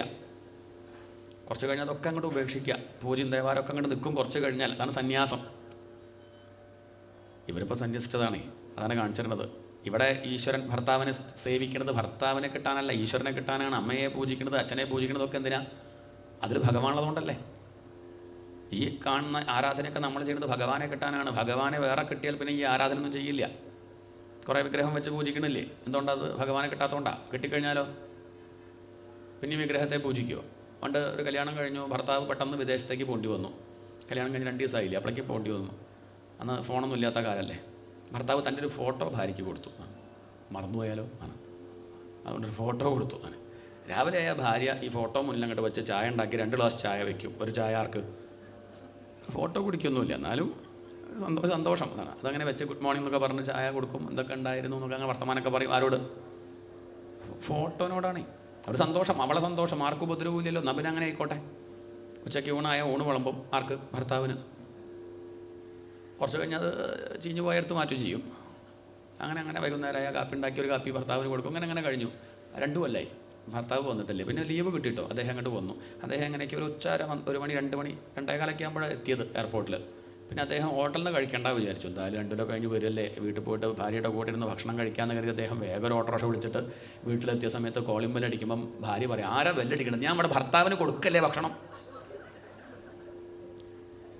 ഞെട്ടിപ്പോയി. ഇനിയിപ്പോൾ 2 കൊല്ലം കൊണ്ട് ആൾ മാറി. അദ്ദേഹം ഇങ്ങനെ നോക്കി, ജനൻ്റെ ഉള്ളിൽ കൂടെ നോക്കിയ സമയത്ത് പേടിക്കാനില്ല. തൻ്റെ ഫോട്ടോയാ എന്താണ്. എന്നാലും അവൾ ആ ചെയ്തത് ശരിയല്ല. അദ്ദേഹം വരുന്നത് വരെ അത് ശരിയാ. എന്താണ് മനസ്സിലാവുണ്ടോ? അദ്ദേഹം വീടിൻ്റെ മുറ്റത്തെത്തുന്നത് വരെ അവൾ ചെയ്തത് ശരിയാണ്. പക്ഷേ മുറ്റത്തെത്തിക്കഴിഞ്ഞാൽ പിന്നെ അദ്ദേഹത്തെ ആ വെയിലത്ത് നിർത്തുന്നത് ശരിയല്ല. ആ ഫോട്ടോ തട്ടി മാറ്റി അദ്ദേഹത്തെ ഇരുത്തി ഭക്ഷണം കൊടുക്കുക വേണ്ടത്. പലപ്പോഴും ഈ ഒരു അറിവില്ലാണ്ട് പോകുന്നതാണ് ദുഃഖത്തിന് കാരണം. അതാണ് സന്യാസം. അപ്പോൾ എല്ലാം അപ്രസക്താവുകയാണ്. ഇഷ്ടമില്ലാണ്ടിയാവുമല്ല. നമുക്കിപ്പം പ്രധാനം കാശാന്ന് കൂട്ടുക. നമുക്ക് കാശ് വലിയ കാര്യമാണ്. പക്ഷെ നമുക്ക് രോഗം വന്നാൽ നമ്മൾ കാശ് അപ്രസക്താവാറില്ലേ? ഇല്ലേ? ഒരു മരുന്നുണ്ട്, 1 കോടി റുപ്യ. അതില്ലാണ്ട് പറ്റില്ല എന്ന് കണ്ടാൽ നമ്മളെന്ത് ചെയ്യും? കൊടുക്കാണ്ടിരിക്കുമോ? ഞാൻ മരിച്ചാലും കുഴപ്പമില്ല പറയുമോ? വിഷമമൊക്കെ ഉണ്ട്. എന്നാലും ജീവൻ്റെ മുന്നിൽ കാശൊന്നുമല്ല. ജീവൻ്റെ മുന്നിലൊന്നുമല്ല. വെള്ളത്തിൽ വീണ് ശ്വാസം മുട്ടി അങ്ങനെ പൊന്തിയും താന്നും കിടക്കുകയാണ്. അങ്ങനെ നിൽക്കുകയാണ്. അങ്ങനെ ഇരിക്കുമ്പോൾ ഒരാൾ ഇങ്ങനെ തോണിയിൽ വന്നു. എന്നിട്ട് നമ്മുടെ നേരെ 10 കോടി റുപ്യ ഇങ്ങനെ നീട്ടി. അതെനിക്ക് വലിയ മോഹല്ലേ, കാശ് ഉണ്ട്, മോഹമുണ്ട്, നതിർത്തോളൂ, നമ്മൾ വേണമെന്ന് പറയുമോ? എന്താ പറയുക? കയ്യൊന്ന് പിടിക്കണം. ആ കാശൊക്കെ അങ്ങോട്ട് വലിച്ചെറിട്ടെ, കയ്യൊന്ന് പിടിക്കൂ. അതാണ് ഇപ്പം എനിക്ക് മുഖ്യം ശ്വാസമാണ്. അത് കഴിഞ്ഞിട്ട് കാശിനോട് വരാം. അപ്പം കാശ് ഇത്രയും കാലം പ്രസക്തമായിരുന്നു. ഇപ്പം എന്തായി മാറി? ശ്വാസത്തിൻ്റെ മുന്നിൽ, ജീവൻ്റെ മുന്നിൽ കാശ് അപ്രസക്തായില്ലേ? ഇതുപോലെ ഭഗവാന്റെ മുന്നിൽ ഭാര്യ അപ്രസക്താവുന്നു, ഭർത്താവ് അപ്രസക്താവുന്നു, മക്കൾ അപ്രസക്താവുന്നു, ജോലി അപ്രസക്താവുന്നു, വീട് അപ്രസക്താവുന്നു. ആണ് സ്നേഹമില്ല എന്നല്ല. അതാണ് സന്യാസം. അതുതന്നെയാണ് ഇവിടെ നമുക്ക് മനസ്സിലാവണം. മട്ടിൽ പറയുമ്പോൾ ഗോപി കൃഷ്ണൻ എന്നൊക്കെ അങ്ങോട്ട് പറയുമ്പോൾ മനസ്സിലാവുകയാണ്. നമുക്ക് മനസ്സിലാവാൻ പാകത്തിന് കാമുകീയ ഭാവത്തിൽ അവതരിപ്പിക്കണമെന്നുള്ളൂ, നമ്മൾ ഉറങ്ങാണ്ടിരിക്കാൻ. അയാളുടെ ജീവൻ ബ്രഹ്മം എന്ന് പറഞ്ഞാൽ എപ്പോൾ ഉറങ്ങിയിട്ടുണ്ടാവും. അതുകൊണ്ട് നമ്മൾ ഉറങ്ങാണ്ടിരിക്കാൻ വേണ്ടിയിട്ട് എങ്ങനെ ജീവന്മാരെയൊക്കെ ഗോപികൾ ആയിട്ട് പറഞ്ഞു. ബോധത്തെ അതിനെ ഈശ്വരൻ കൃഷ്ണൻ എന്നായിട്ട് പറയുകയാണ്. 2 ചിത്തവൃത്തികളുടെ ഇടയിൽ കൃഷ്ണൻ. ഒരു ചിന്ത വന്ന് അടുത്ത ചിന്ത വരുന്നതിൻ്റെ ഇടയ്ക്ക് ആരുണ്ട്? അവിടെയൊക്കെ കൃഷ്ണനുണ്ട്. ആ ചിന്തകൾ ശ്രദ്ധിക്കാതെ കൃഷ്ണനെ ശ്രദ്ധിച്ചാൽ ദുഃഖമില്ലാണ്ടിരിക്കാം. തന്നെയാണ് രാസം എന്നുള്ളതുകൊണ്ട് ഉദ്ദേശിക്കുന്നത്. ഏതായാലും ഭഗവാന് മനസ്സിലായി ഇവർ അത്യാവശ്യം പ്രാപ്തിയുള്ളവർ തന്നെയാണ്. കാര്യങ്ങളൊക്കെ മനസ്സിലാക്കി വന്നവരാ. മനസ്സിലാക്കി ഭഗവാൻ അവരുടെ കൂടെ നൃത്തം വെച്ചു. ആത്മാരാമഹ അഭി അരീരമത്. ആത്മാരാമനാണ് ഭഗവാൻ. എന്നിട്ടും അവരുടെ കൂടെ നൃത്തം വെച്ചു. എന്തിന്? അവർ സന്തോഷിക്കാൻ. അല്ലാണ്ട് ഭഗവാൻ എന്തില്ല, ഭഗവാൻ എപ്പോഴും സന്തോഷമുണ്ട്. ഗോപികളുടെ ആവശ്യമൊന്നുമില്ല. ആത്മാരാമനാണ്. അവർ സന്തോഷിക്കട്ടെ കരുതി ഭഗവാൻ നൃത്തം വെച്ചു. പേരക്കുട്ടികൾ സന്തോഷിക്കട്ടെ കരുതിയിട്ട് മുത്തശ്ശൻ കൂടെ കളിക്കുന്നത് പോലെ. മുത്തശ്ശന് വലിയ സന്തോഷമൊന്നുമില്ല. പിന്നെ കുട്ടി സന്തോഷിക്കാത്ത നന്നായി. മുത്തശ്ശന് കുറച്ച് വിഷമം ഉണ്ടായിരുന്നു. ആന കളിക്കാം മുത്തശ്ശൻ. വയ്യ, വാതും മുട്ടുവേദനയൊക്കെ ഉണ്ട്. എന്നിട്ടും അത് കുട്ടിക്ക് സന്തോഷമാവട്ടെ കരുതിയിട്ടാണ്. മുത്തശ്ശന് വേണ്ടിയിട്ട് തോന്നും, കണ്ടാൽ നമുക്ക് തോന്നും മുത്തശ്ശനും നല്ല സന്തോഷം. അങ്ങനെയല്ല, സന്തോഷമില്ല എന്നല്ല, പക്ഷേ തനിക്കത് കളിച്ചില്ലെങ്കിലും കുഴപ്പമൊന്നുമില്ല. കുറച്ചങ്ങോട്ട് കഴിഞ്ഞപ്പം ഗോപികൾക്ക് ലേശൊരു അഹന്ത വന്നു. സാത്വികമായൊരു അഹങ്കാരം. ഞാൻ ഭഗവാന് വളരെ പ്രിയപ്പെട്ടവളാണ്. എൻ്റെ അത്ര പ്രിയം ഭഗവാൻ ആരോടും ഇല്ല കേട്ടോ. എന്നെയാണ് ഭഗവാൻ ഏറ്റവും ഇഷ്ടം. ഞാൻ ഭാഗവതനൊക്കെ പോകുമ്പോൾ പുസ്തകം എടുത്ത് പോകണ ആളാ. എന്താണ് ചിലക്ക് അങ്ങനെ അങ്ങനെയൊക്കെ ഓരോ അഭിമാനം. എല്ലാ സപ്താഹവും കേൾക്കാറുണ്ട്, ഉണർന്നിരുന്ന് കേൾക്കാറുണ്ട്. അതൊക്കെ അഹങ്കാരം തന്നെയാണ്. അത് സൗഭഗമതം. അതൊരു തരം അഹങ്കാരമാണ്, സാത്വിക അഹങ്കാരം. ഞാൻ വലിയ ഭക്തയാണെന്നൊരു വിചാരം. എന്നെയാണ് ഏറ്റവും ഇഷ്ടം ഭഗവാൻ. ഞാനില്ലെങ്കിൽ ഗുരുവായൂരപ്പൻ്റെ കാര്യമൊക്കെ കഷ്ടാ തിരുമേനി എന്ന് പറയുന്നവരെ കണ്ടിട്ടുണ്ട്.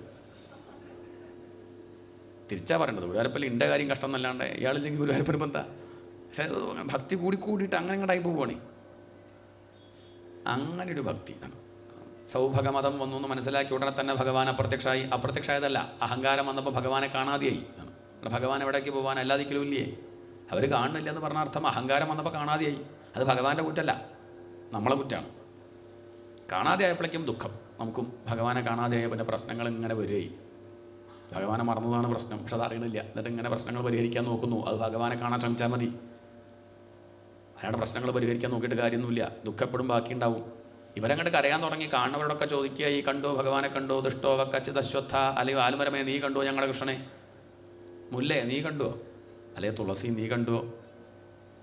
കുറച്ച് കഴിയുമ്പോൾ ഭഗവാന്റെ കഴുത്തിലുള്ള തുളസിയുടെ മാലയുടെ ആ തുളസിയുടെ ഗന്ധം കണ്ട് വന്നപ്പോൾ അവർക്ക് മനസ്സിലായി. ആ കളഭത്തിൻ്റെ ഗന്ധമൊക്കെ വന്നപ്പോൾ ആ വഴിക്ക് പോയിട്ടുണ്ടാവും.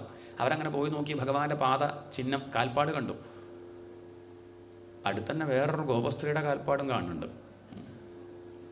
അവർക്ക് മനസ്സിലായി ഏതോ ഒരു ഗോപസ്ത്രീ ആരുടെ കൂടെ ഉണ്ട്, ഒരു ഗോപി കൃഷ്ണൻ്റെ കൂടെ ഉണ്ടെന്ന് മനസ്സിലാക്കി. എന്നാലും ആരാണ് ആ ഭാഗ്യവതി? ഉള്ളിൽ കുറച്ച് അസൂയുണ്ട്.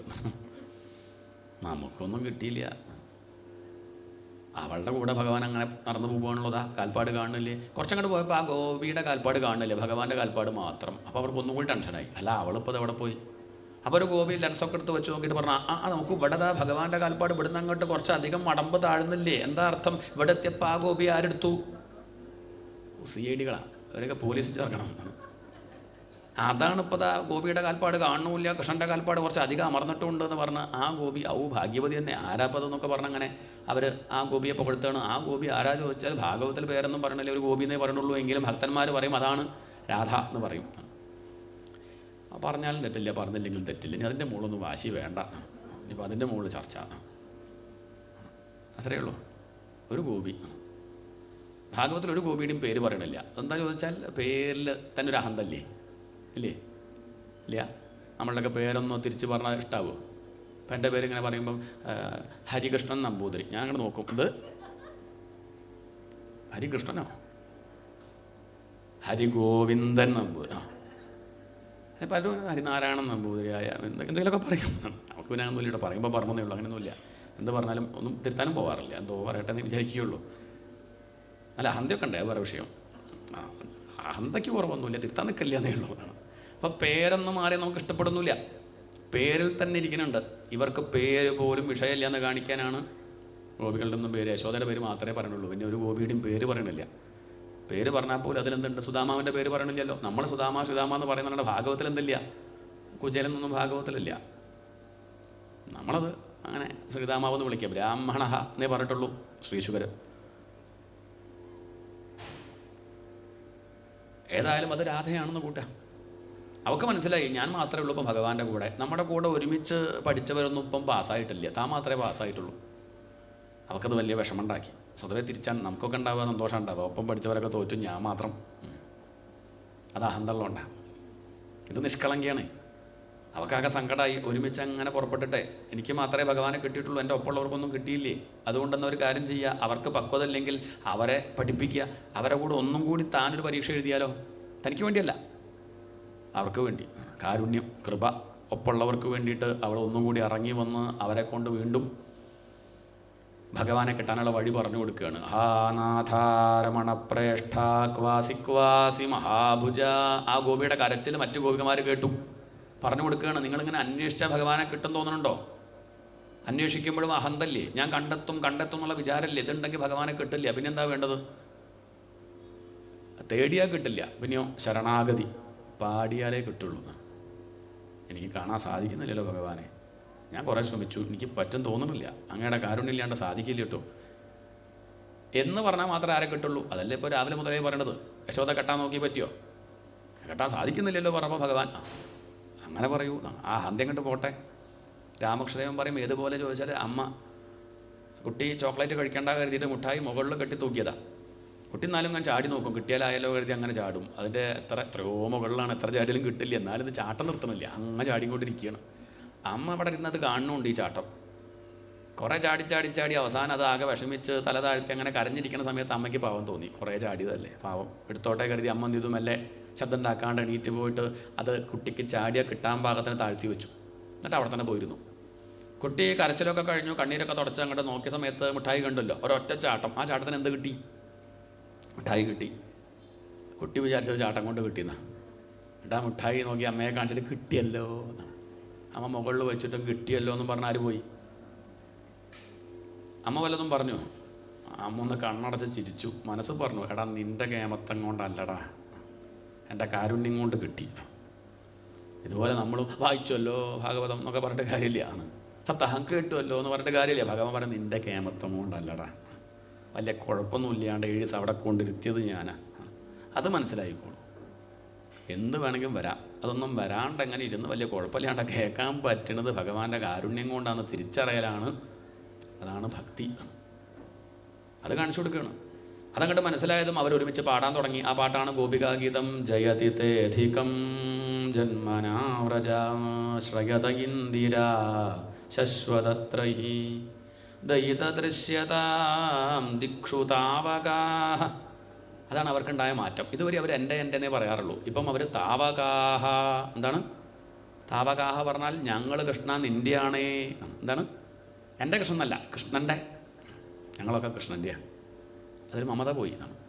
തവാസ്മീതി ചയാചതേ അഭയം സർവഭൂതേഭ്യോ ദദാമി ഏതത് വ്രതം മമ. രാമായണത്തിൽ രാമൻ പറയും, എൻ്റെ അടുത്ത് വന്നിട്ട് രാമ ഞാൻ നിന്ത്യ എന്ന് പറഞ്ഞു കഴിഞ്ഞാൽ പിന്നെ അവരുടെ കാര്യം ഞാൻ നോക്കിയേ പറ്റൂ എന്നാണ്. അവരെ രക്ഷിക്കാനുള്ളത് എൻ്റെ ധർമ്മമാണ്. വിഭീഷണൻ വന്ന് പറഞ്ഞില്ലേ, രാമ ഞാൻ രാവണൻ്റെ അല്ല, പിന്നെയോ രാമൻ്റെ. പിന്നെ ആരുടെ? പിന്നെ വിഭീഷണനെ നോക്കേണ്ട ചുമതല ആർക്കുണ്ട്? തവാസ്മീതി ചയാചതേ.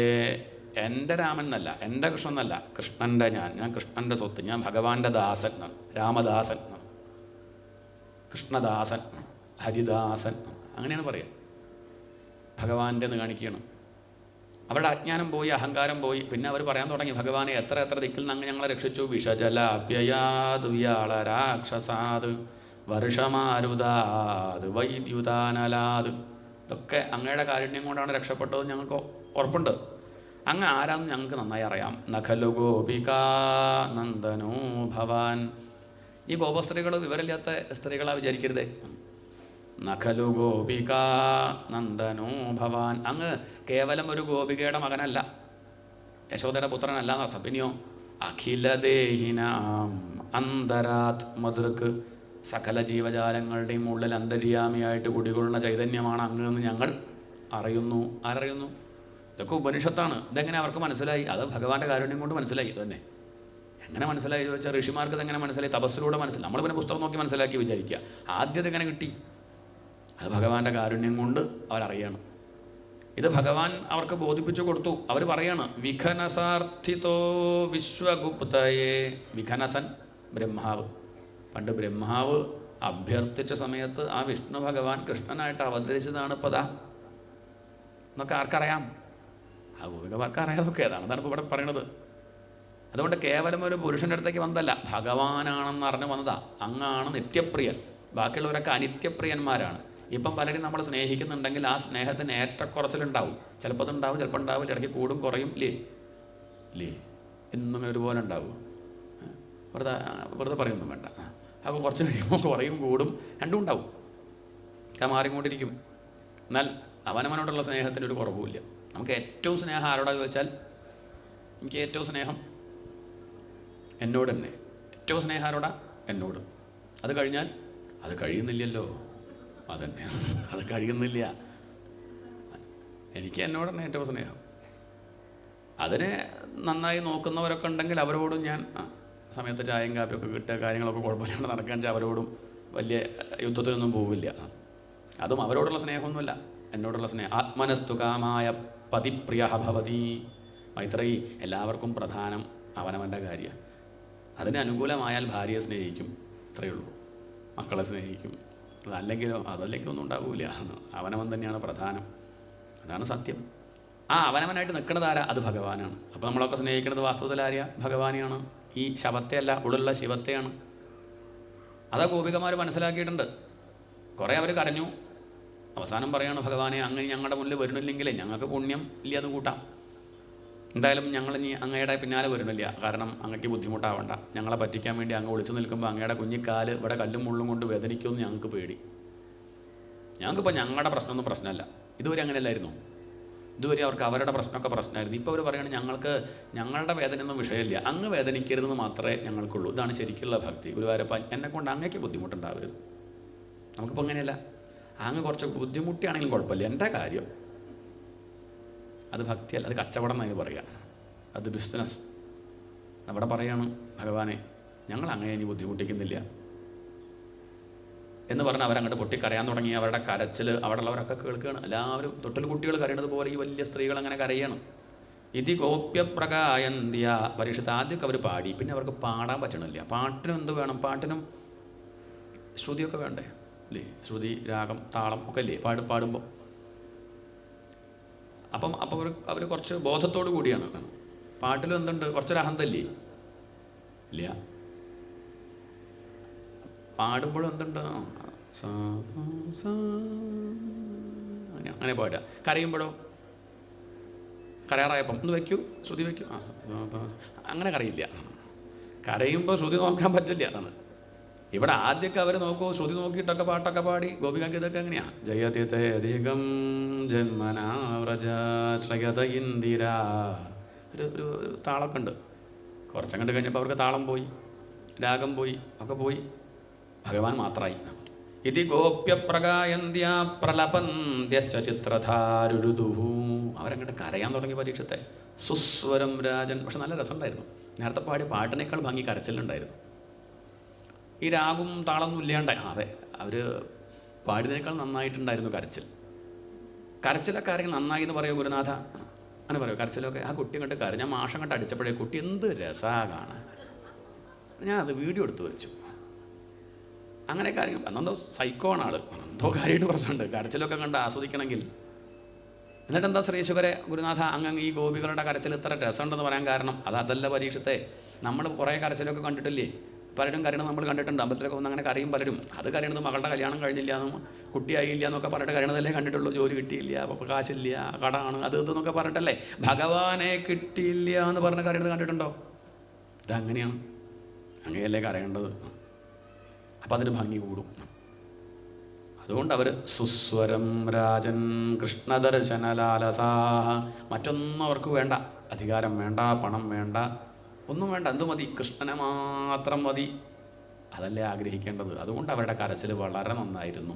രുരുദുഹു സുസ്വരം രാജൻ കൃഷ്ണദർശനലാലസാഹ. കരച്ചിലൂടെ അവരെ അഹങ്കാരം പൂർണ്ണമായിട്ട് അങ്ങോട്ട് പോയി എന്ന് മനസ്സിലാക്കിയപ്പം ഭഗവാൻ അവിടെ പ്രത്യക്ഷപ്പെട്ടു. താസാം ആവിരഭൂത് ശൗരീ സ്മയമാനമുഖാംബുജ. പുഞ്ചിരിച്ചും കൊണ്ട് മഞ്ഞപ്പട്ടുടുത്തിട്ട് ഭഗവാൻ പുതിയൊരു മാലയൊക്കെ ചാർത്തി അവരെ മുന്നിൽ സാക്ഷാൽ മന്മഥൻ ഇപ്പം ഈ കൃഷ്ണനെ കണ്ട വില്ലൊടിച്ച് ഓടി രക്ഷപ്പെടും ലജ്ജിച്ചിട്ട്. അത്രയ്ക്ക് സൗന്ദര്യം. സാക്ഷാൽ മന്മഥ. ഭഗവാൻ അവരെ മുന്നിലേക്ക് വന്നതാണോ? അല്ലല്ല. അവരുടെ അഹങ്കാരം പോയപ്പം ആദ്യം അവിടെയുള്ള ഭഗവാൻ അവരിപ്പം ഭഗവാൻ വന്നു എന്ന് പറഞ്ഞാൽ എവിടേക്ക് വരാൻ? ഭഗവാൻ ഇല്ലാത്ത സ്ഥലം കാണിച്ചൊരു അതില്ല. അവരുടെ അജ്ഞാനം പോയപ്പം, അഹങ്കാരം പോയപ്പം ഭഗവാനെ അവരവിടെ കണ്ടു. ഭഗവാന്റെ അടുത്തേക്ക് അവർ ഓടി വന്നു. അവർ ചില സംശയങ്ങൾ ചോദിച്ചു. ലോകത്ത് പലതരത്തിലുണ്ട് ആളുകൾ കൃഷ്ണ. ചിലർ അങ്ങോട്ട് സ്നേഹിച്ചാൽ അങ്ങോട്ട് സ്നേഹിക്കും 1, ചിലർ അങ്ങോട്ട് സ്നേഹിച്ചില്ലെങ്കിൽ അങ്ങോട്ട് സ്നേഹിക്കും 2, ചിലർ അങ്ങോട്ട് സ്നേഹിച്ചാലും ഇങ്ങോട്ട് സ്നേഹിക്കില്ല 3. ഇതിലേതിലാ താൻ വിടുക? അങ്ങനെ ചോദിക്കാൻ വയ്യല്ലോ. ഇതിലേതാ കേമം കൃഷ്ണ? കൃഷ്ണൻ പറഞ്ഞതിലിപ്പം കേമം ഏതാ ചോദിച്ചാൽ അങ്ങോട്ട് സ്നേഹിച്ചാൽ അങ്ങോട്ട് സ്നേഹിക്കും. ഇങ്ങനെയുണ്ട് അധികം പേര് അങ്ങനെയാണ്. അത് വലിയ കേമൊന്നുമല്ല. ലോകം നിന്ന് പോകാൻ അതൊക്കെ മതി. പക്ഷെ അത് വലിയ ഉദാത്തമായ സ്നേഹം എന്ന് പറയാൻ വയ്യ. പിന്നെ ചിലർ ഇങ്ങോട്ട് സ്നേഹിച്ചില്ലെങ്കിലും അങ്ങോട്ട് സ്നേഹിക്കും. അച്ഛനമ്മമാരൊക്കെ അങ്ങനെയാണ്. ഇങ്ങോട്ട് സ്നേഹിച്ചില്ലെങ്കിലും അങ്ങോട്ട് സ്നേഹിക്കും. നല്ല സ്നേഹം. അങ്ങനെയാണ് എല്ലാവരെയും സ്നേഹിക്കേണ്ടത്. ഇങ്ങോട്ട് പ്രതീക്ഷിക്കാതെ. മനുഷ്യരെ കാര്യമല്ല കേട്ടോ, മൃഗങ്ങളെ കാര്യമാണ് പറഞ്ഞത്. മനുഷ്യർ പ്രതീക്ഷിച്ചിട്ട് തന്നെയാണ് സ്നേഹിക്കുന്നത്. അതുകൊണ്ടാണ് മക്കൾ അമേരിക്കയിൽ കൊണ്ടുപോയില്ല തിരുമേനി എന്ന് പറഞ്ഞിരിക്കുകയാണ്. ആരവിടെ ഇരുന്നോട്ടെ, നമ്മൾ ഇവിടെ ഇരിക്കുക. പ്രതീക്ഷിച്ചിട്ട് തന്നെയാണ് നമ്മൾ സ്നേഹിക്കുന്നത്. അതുകൊണ്ടാണ് ഈ പരാതി. ഇല്ലെങ്കിൽ ആ പരാതി പറയില്ല. അവരെ കാര്യം ശ്രദ്ധിക്കുന്നില്ല. ജന്തുക്കൾ നോക്കുന്നുണ്ടോ? ആലോചിക്കുന്നുണ്ടോ? ഏതെങ്കിലും നായോ പൂച്ചയോ പരാതി പറയാറുണ്ടോ? അവർ പ്രസവിക്കും, ആവണതുപോലെ അതിനെ നോക്കുന്നുണ്ട്. അത് അത്യാവശ്യം പ്രായമായ അതിൻ്റെ കാര്യം നോക്കട്ടെ, ഇത്ര തന്നെ ഉള്ളൂ എന്ന് കാര്യം നോക്കാണ്ടിരിക്കണമില്ല. താൻ നോക്കേണ്ട സമയത്ത് എന്ത് ചെയ്യുന്നുണ്ട്? പൂച്ച നോക്കണില്ലേ? പൂച്ചക്കുട്ടിയെ പറ്റുന്ന 4 ദിവസം ആകുമ്പോഴേക്കും 42 ദിക്കിൽ കൊണ്ടുപോകും. ഇതിനും കൊണ്ടിട്ട് അങ്ങനെ ആ കുട്ടിക്ക് ഉപദ്രവം ഉണ്ടാവരുത് കാര്യം നോക്കുകയാണ്. എന്നാൽ കുറച്ചങ്ങോട്ട് കഴിഞ്ഞാൽ അതിനെ പറ്റി ചിന്തിക്കുന്നില്ല, തന്നെ നോക്കിയില്ലാനുള്ള പരാതിയില്ല. അപ്പോൾ അതുകൊണ്ട് അച്ഛനമ്മമാരുടെ സ്നേഹം എന്ന് പറഞ്ഞാൽ അതൊന്നും പ്രതീക്ഷിക്കാതുള്ള സ്നേഹമാണ്. പറ്റുമെങ്കിൽ അങ്ങനെ അങ്ങോട്ട് എല്ലാവരും സ്നേഹിക്കുക, എല്ലാവരും അതുപോലെ സ്നേഹിക്കുക. ഇങ്ങോട്ടൊന്നും പ്രതീക്ഷിക്കേണ്ട, ഒന്നും പ്രതീക്ഷിക്കാതെ അങ്ങനെ സ്നേഹിക്കുമ്പോൾ തന്നെ ഒരു സന്തോഷം മതി. അതേ ഉള്ളൂ. ഞാൻ നിങ്ങളെ സ്നേഹിക്കുമ്പോൾ എനിക്കൊരു സന്തോഷമുണ്ട്, ഇങ്ങോട്ട് തിരിച്ച് കിട്ടാനല്ല. അങ്ങനെ സ്നേഹിക്കാണ് വേണ്ടത്. പക്ഷെ അതെല്ലാവർക്കും സാധിക്കൊന്നുമില്ലല്ലോ. പിന്നെ ചിലരുണ്ട് കേട്ടോ, ഇങ്ങോട്ട് സ്നേഹിച്ചാലും അങ്ങോട്ട് സ്നേഹിക്കില്ല, അത് നന്ദില്ലാത്തവരാണ്. പിന്നെ ചിലരുണ്ട് ആത്മാരാമന്മാർ, അവരും അങ്ങനെ തന്നെയാണ് കേട്ടോ. അവർ സ്നേഹിക്കില്ല എന്നുള്ളതല്ല, അവരങ്ങനെ പ്രകടിപ്പിക്കൊന്നുമില്ല. അവർക്കങ്ങനെ ലോകമര്യാദ ഒന്നും ഉണ്ടായിക്കോളുന്നില്ല. അവരെ നോക്കി ചിരിച്ചാൽ അവരിങ്ങോട്ട് ചിരിച്ചോളണമെന്നില്ല. അത് നമ്മൾ ചീത്ത പറയും, കുറ്റം പറയും, അങ്ങോട്ട് ചിരിച്ചിട്ട് ഇങ്ങോട്ട് ചിരിച്ചില്ല. ഞാൻ ആ സ്വാമിയാരോട് സുഖമാണോ ചോദിച്ചു. അപ്പോൾ സ്വാമിയാർ ഇങ്ങോട്ട് സുഖമാണോ ചോദിച്ചില്ല. സ്വാമിയാർ ചോദിക്കുക, ആരാപ്പോൾ ചോദിക്കാൻ പറഞ്ഞത്? ഞാൻ പറഞ്ഞു ചോദിക്കാൻ, അത്രയേ ഉള്ളൂ. അവരെ സംബന്ധിച്ച് അങ്ങനെ ലോകമര്യാദയൊന്നും അവർക്ക് സുഖമാണോ സുഖമല്ലേ അങ്ങനത്തെ ഏർപ്പാടൊന്നും അവർക്കില്ല. അപ്പോൾ അവർ ചിലപ്പം ലോക്യം പറഞ്ഞില്ല എന്ന് വരും, കണ്ടു നടിച്ചില്ല എന്ന് വരും. അത് അവർ നന്നില്ലാത്തതുകൊണ്ടൊന്നല്ല, അവർ ഈശ്വരനല്ലാണ്ടൊന്നും കാണില്ല. ഇനിയിപ്പോൾ ഞാൻ ഇതിലെ പെടുക ചോദിച്ചാൽ എനിക്ക് കാരുണ്യം മാത്രമേ ഉള്ളൂ ഗോപികളെ, സ്നേഹമല്ലാണ്ട് മറ്റൊന്നും എനിക്കില്ല. അപ്പം അതിലൊരു ഗോപി ചോദിച്ചു, ഓ അതുകൊണ്ടാണ് പിന്നെ മാറി നിന്നതല്ലേ, സ്നേഹം മാത്രമേ ഉള്ളതുകൊണ്ടാണ്. അപ്പം പറഞ്ഞു, അതെ അതുകൊണ്ട് തന്നെയാണ്. നിങ്ങളോട് എനിക്ക് സ്നേഹം മാത്രമേ ഉള്ളൂ, പക്ഷേ നിങ്ങൾക്ക് എന്നോടുള്ള സ്നേഹത്തിനെ ഇടയ്ക്ക് വെച്ച് ലേശം പ്രശ്നം വന്നു. അതല്ലെങ്കിൽ അങ്ങനെയാണല്ലോ, ലോക സ്വഭാവം അങ്ങനെയാണ്. അടുപ്പം കൂടിയ വില കുറയും. നിങ്ങളുടെ കൂടെ കുറച്ച് കാലം ഞാൻ അങ്ങോട്ട് നിന്നപ്പോഴേക്കും നിങ്ങൾക്ക് എന്നോടുള്ള വില പോയി. അത് ലോകത്തിൻ്റെ സ്വഭാവമാണ്. അതിപരിചയാത് അവജ്ഞ. അധികം പരിചയമാകുമ്പോൾ ഒരു അവജ്ഞ ഉണ്ടാവും. ദൂരത്താകുമ്പോൾ ഒക്കെ വില ഉണ്ടാവും, അടുത്ത് കൂടിയാൽ പിന്നെ ഉള്ള വില പോകും. അതുകൊണ്ട് വില വേണമെങ്കിൽ അധികം എടുക്കാണ്ടിരിക്കുക, വല്ലാണ്ട് മിണ്ടാൻ പോകരുത്. കുറച്ചൊരു ജാടട്ട് നിന്നാൽ മതി, നല്ല വില എപ്പോഴും ഉണ്ടാവും. ഇത് ഭഗവാൻ അവരുടെ കൂടെ അങ്ങോട്ട് കുറച്ച് നേരം നൃത്തം വെച്ചപ്പോഴേക്ക് എന്ത് പറ്റി? ആ ഗോപികൾക്ക് ഭഗവാനോടുള്ള ആ ഒരു വില നഷ്ടപ്പെട്ടു, ഭഗവാനെ മറന്നു. ഒന്നിനോടുള്ള അതിൻ്റെ വില മനസ്സിലാക്കണമെങ്കിൽ അത് വിട്ടു നിൽക്കണം. അപ്പം പറയാം, കണ്ണിൻ്റെ വില അറിയണമെങ്കിൽ ഇല്ലാണ്ടിയാവണം. ഇപ്പോൾ വല്ലതും നമ്മൾ അറിയണുണ്ടോ? ഭക്ഷണത്തിൻ്റെ വില അറിയണം വെച്ചാൽ 10 ദിവസം പട്ടിണി കിടക്കണം, കിട്ടാണ്ടേ ആവട്ടെ, അപ്പം അറിയാം അതിൻ്റെ വില. അതല്ലാണ്ട് നമ്മൾ അറിയില്ല. ഭഗവാനൊന്ന് മാറി നിന്നപ്പോഴാണ് അവർക്ക് വെള്ളത്തിൽ നിന്ന് മത്സ്യത്തെ പിടിച്ച് പുറത്തിട്ടതുപോലെ. മത്സ്യത്തിന് അതുവരെയും വെള്ളത്തിൻ്റെ വില അറിയില്ലായിരുന്നു. അപ്പോൾ പുറത്തെത്തിയപ്പോഴാണ് ഈശ്വര പടയാണ്, ഒന്നങ്ങോട്ട് എത്തിക്കിട്ടിയാൽ മതിയായിരുന്നു. അതാണ് ഇപ്പോൾ അവർ പടയാണ്. ഭഗവാന്റെ വില അവർക്ക് മനസ്സിലായി. ഇപ്പം നിങ്ങൾക്ക് മനസ്സിലായില്ലേ? അത്രയേ ഉള്ളൂ. എപ്പോഴും ഉള്ളപ്പോൾ അത് അറിയില്ല, ഒന്ന് വിട്ടു നിൽക്കുമ്പോഴല്ലേ അതിൻ്റെ മഹത്വം മനസ്സിലാവുക. അതുകൊണ്ട് നിങ്ങൾക്ക് എന്നോടുള്ള സ്നേഹം വർദ്ധിക്കട്ടെ എന്ന് കരുതിയിട്ടാണ് ഞാൻ മാറിയുന്നത്. ഇപ്പം നല്ല സ്നേഹം നിങ്ങൾക്കുണ്ടല്ലോ, അതിന് വേണ്ടിയിട്ടാണ്. അല്ലാണ്ട് എനിക്ക് നിങ്ങളോടുള്ള സ്നേഹത്തിന് ഒരിക്കലും ഒരു കുറവും ഒരു കാലത്തും വന്നിട്ടില്ല എന്നങ്ങോട്ട് കേട്ടതും അവർക്ക് സന്തോഷമായി. അവർ ഭഗവാന്റെ കൂടെ നൃത്തം വയ്ക്കുന്നു. എത്ര കാലം അറിയില്ല, കാരണം അവിടെ കാലും ദേശവും ഇല്ല, അവിടെ സമയമില്ല. അതാണ് രാസക്രീഡ.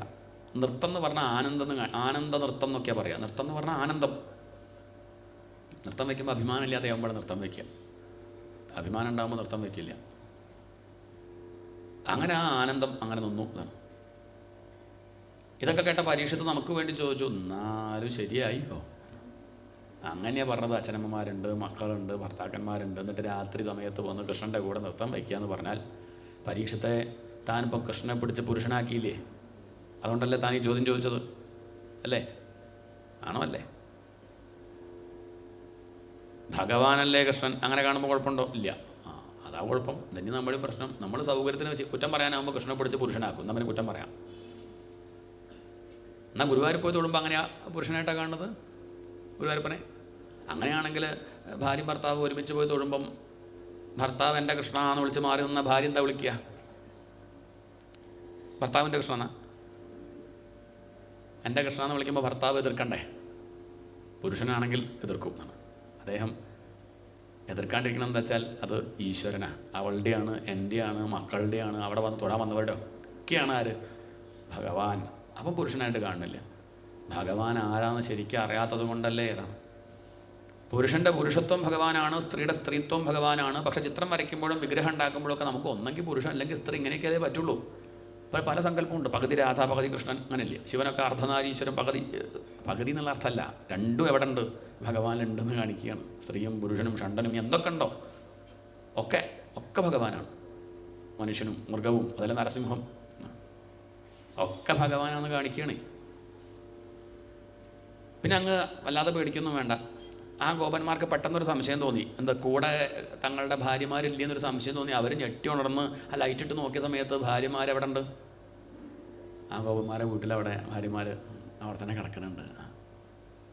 അപ്പം പിന്നെ അവിടെ ഭഗവാന്റെ കൂടെ നൃത്തം വെച്ചവർ, അത് ഭഗവാൻ തന്നെ അവർക്ക് അങ്ങനത്തെ ഒരു അനുഭൂതി കൊടുത്തതാണ്. നമ്മളിപ്പോൾ ഇരിക്കുന്നത് ഇവിടെയാണെങ്കിൽ നമ്മുടെ മനസ്സൊക്കെ വൈകുണ്ഠത്തിലല്ലേ, ഇരിക്കുന്നത് ഭഗവാന്റെ കൂടെയല്ലേ, എവിടെ ഇരുന്നാലും എന്താ ആണ്.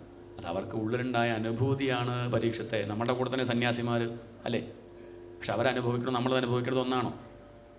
അവരുള്ളത് അനുഭവിക്കുന്നത് രാസാണ്. അതാണ് സംഗതി. നമുക്ക് മനസ്സിലാവുന്ന വിധത്തിൽ പറഞ്ഞെന്ന് മാത്രം. യഥാർഭക സ്വപ്രതിബിംബ വിഭ്രമ. ഗോപികളുടെ കൂടെ ഭഗവാൻ നൃത്തം വെച്ചു എന്ന് കരുതി ഭഗവാൻ ഒരു ദോഷവുമില്ല. കാരണം ഗോപികൾ അല്ലെങ്കിൽ ഈ കാണുന്ന ജീവജാലങ്ങളൊക്കെ ഭഗവാന്റെ പ്രതിബിംബങ്ങളാണ്. ബിംബവും പ്രതിബിംബവും അത്രയേ ഉള്ളൂ. ഒരു കുട്ടി കുറേ കണ്ണാടികളുള്ള മുറിക്ക് അങ്ങോട്ട് കയറി, അപ്പോൾ നോക്കുമ്പോൾ എല്ലാ ഭാഗത്തും കണ്ണാടി. ആ കുട്ടി എന്ത് ചെയ്യും?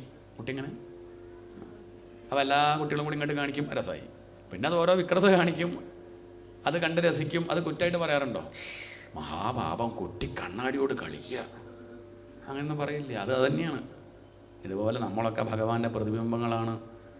ഗോപികളൊക്കെ ഭഗവാന്റെ പ്രതിബിംബങ്ങളാണ്. ഇവിടെയുള്ള ജീവന്മാരൊക്കെ ഭഗവാന്റെ പ്രതിബിംബങ്ങളാണ്. ഭഗവാൻ അതിൻ്റെ കൂടെ കളിച്ചത് കുറ്റമായിട്ട് പറയേണ്ട കാര്യമില്ല. അതൊക്കെ ന്യായമാണ്, യുക്തി പറഞ്ഞിങ്ങനെ പറയണം. അതുകൊണ്ട് ഇതൊരു കഥയായിട്ട് വർണ്ണിക്കുകയാണ്. ഓർത്തു വയ്ക്കാൻ പാകത്തിന് നമ്മൾ തന്നെയാണ് ഗോപികമാർ, ഭഗവാനാണ് ബോധം. നമ്മുടെ മനസ്സിൻ്റെ തലവും കഴിഞ്ഞ് കുറച്ചുകൂടി മുന്നോട്ട് പോയി ഭഗവാനോട് ചേരാണ്ട് ഒരിക്കലും സമാധാനം ഉണ്ടാവില്ല എന്ന് കാണിക്കാനാണ് ഇപ്പോൾ ഈ കഥ. ആരാണോ അത് വായിക്കുന്നത് കേൾക്കുന്നത് അവർക്ക് ഹൃദ്രോഗം ഉണ്ടാവില്ല.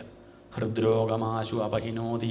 ഹൃദ്രോഗം എന്ന് പറഞ്ഞാൽ കാമക്രോധാദികളാണ് ഹൃദ്രോഗം. കാമം, ക്രോധം, മോഹം, ലോഭം, ഈർഷ്യ, അസൂയ, കുനിഷ്ട്, കുശുമ്പ്, ഏഷണി കഴിഞ്ഞില്ല, ഇനി കുറേ ഉണ്ടെന്നാലും നേരില്ലാത്തതുകൊണ്ട് നിർത്തി മാത്രം. അത് ആ ജാതിയൊക്കെ അങ്ങോട്ട് ഒഴിവായി ഹൃദയം ശുദ്ധാവും. അതാണ് രോഗം പോകുമെന്ന് പറഞ്ഞ അർത്ഥം. ഈ കഥ കേട്ട് കഴിഞ്ഞാൽ കാമം ഉണ്ടാവും എന്നല്ല പറഞ്ഞത്, ഉള്ള കാമം തന്നെ പോയി ശുദ്ധാവും. അതാണ് ഈ രാസക്രീഡ ഫലശ്രുതി. ഇനി പ്രത്യേകിച്ച് ഗോപസ്ത്രീകൾക്കൊന്നും കൊടുക്കാനില്ല. ഒരാൾക്ക് കൊടുക്കാമെന്ന് വെച്ചാൽ ഏറ്റവും വലിയ കാര്യം എന്താ? മോക്ഷം എന്നാണ്. അല്ലെങ്കിൽ മോക്ഷം കിട്ടാനുള്ള വഴി പറഞ്ഞു കൊടുക്കുക. അതിലപ്പുറം എന്താ ചെയ്യാണ്ട്? ഒരാൾക്ക് കൊടുക്കാൻ പറ്റിയ ഏറ്റവും വലിയ ഗിഫ്റ്റ് ഭാഗവതം കൊടുക്കുക. അതിലപ്പുറം എന്താ ഉണ്ടോ? ഇനി ഏറ്റവും വലിയ ഗിഫ്റ്റ് എന്താ? കാസറോളോ? ഭാഗവതമാണ്. അതാണ് ഭാഗവതം കൊടുക്കേണ്ടത്. ഇതിനപ്പുറം ഒന്നും ചെയ്യാനില്ല. അത് കഴിഞ്ഞാൽ പിന്നെ അവിടെ നിൽക്കും ചെയ്യരുത്, പോവുക. 7-ാം ദിവസം കഴിഞ്ഞാൽ പിന്നെ ഇവിടെ നിന്ന് തിരിഞ്ഞാൽ അങ്ങനെ ഉണ്ടാവും. ഉത്രാടം കഴിഞ്ഞിട്ട് ഉച്ചയ്ക്ക് ഞാൻ അങ്ങനെ ഇവിടെ തന്നെ അങ്ങനെ ഒന്ന് പൊയ്ക്കൂടെ തിരുമിനി, ഓണല്ലേ നാളെ? അത് ഗോപികമാർ ചോദിക്കും കൃഷ്ണനോട്. പിന്നെ അവിടെ നിന്ന് തിരിഞ്ഞാൽ. അതുകൊണ്ട് ഭഗവാൻ അതിന് നിന്നില്ല. കഴിഞ്ഞു, ഭഗവാൻ സ്ഥലം വിട്ടു. ഇനി മധുരയ്ക്ക്. കാരണം അവിടെ കുറേ പേര് ആഗ്രഹിക്കുന്നുണ്ട് തന്നെ, ശാന്തി വേണമെന്ന് ആഗ്രഹിക്കുന്നുണ്ട്. അവർക്ക് കൊടുക്കണ്ടേ? ആ പട്ടണത്തിൽ കുറേ സ്ത്രീകളുണ്ട്, ഭക്തകൾ. അവിടെ കുറേ പുരുഷന്മാരുണ്ട്, ഭക്തന്മാർ.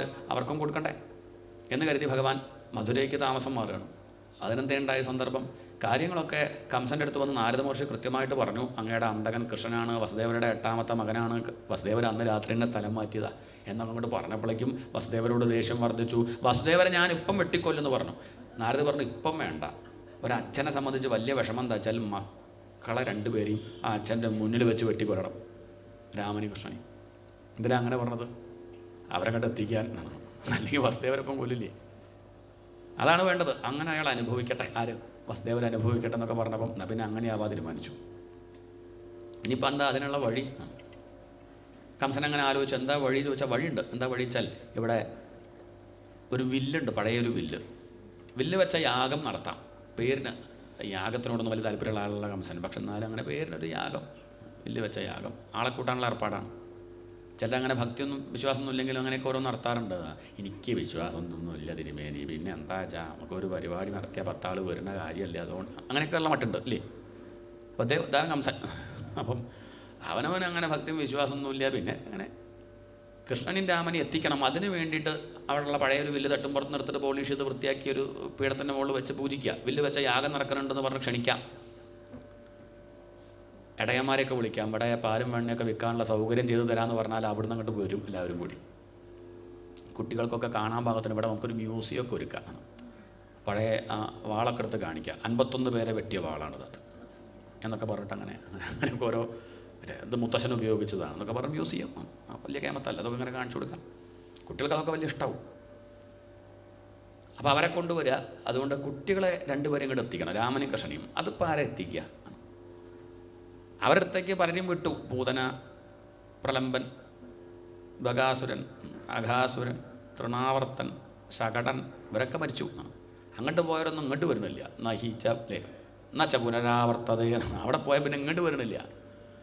അങ്ങനെ നോക്കിയാൽ യമുനാ നദി കടക്കുന്നത് വരെ കാണുന്നുണ്ട്. പിന്നെ ഇങ്ങനെ നോക്കുക, അങ്ങോട്ട് വരുന്നില്ല ആരും. അത് പോയി. അതുകൊണ്ട് ഇനിയുള്ളവരെ വിടുമ്പോൾ ശ്രദ്ധിക്കണം. ഇങ്ങോട്ട് കൃഷ്ണൻ രാമനെ കൊണ്ടുവരാൻ പാകത്തിലൊരാളെ വിടണം. ഭഗവാൻ അവിടെ ഇരുത്തി വർത്തമാനമൊക്കെ പറയണമെങ്കിൽ കുറച്ചൊരു ശുദ്ധനായിട്ടുള്ള ആളാണെങ്കിൽ മാത്രമേ പറ്റുള്ളൂ.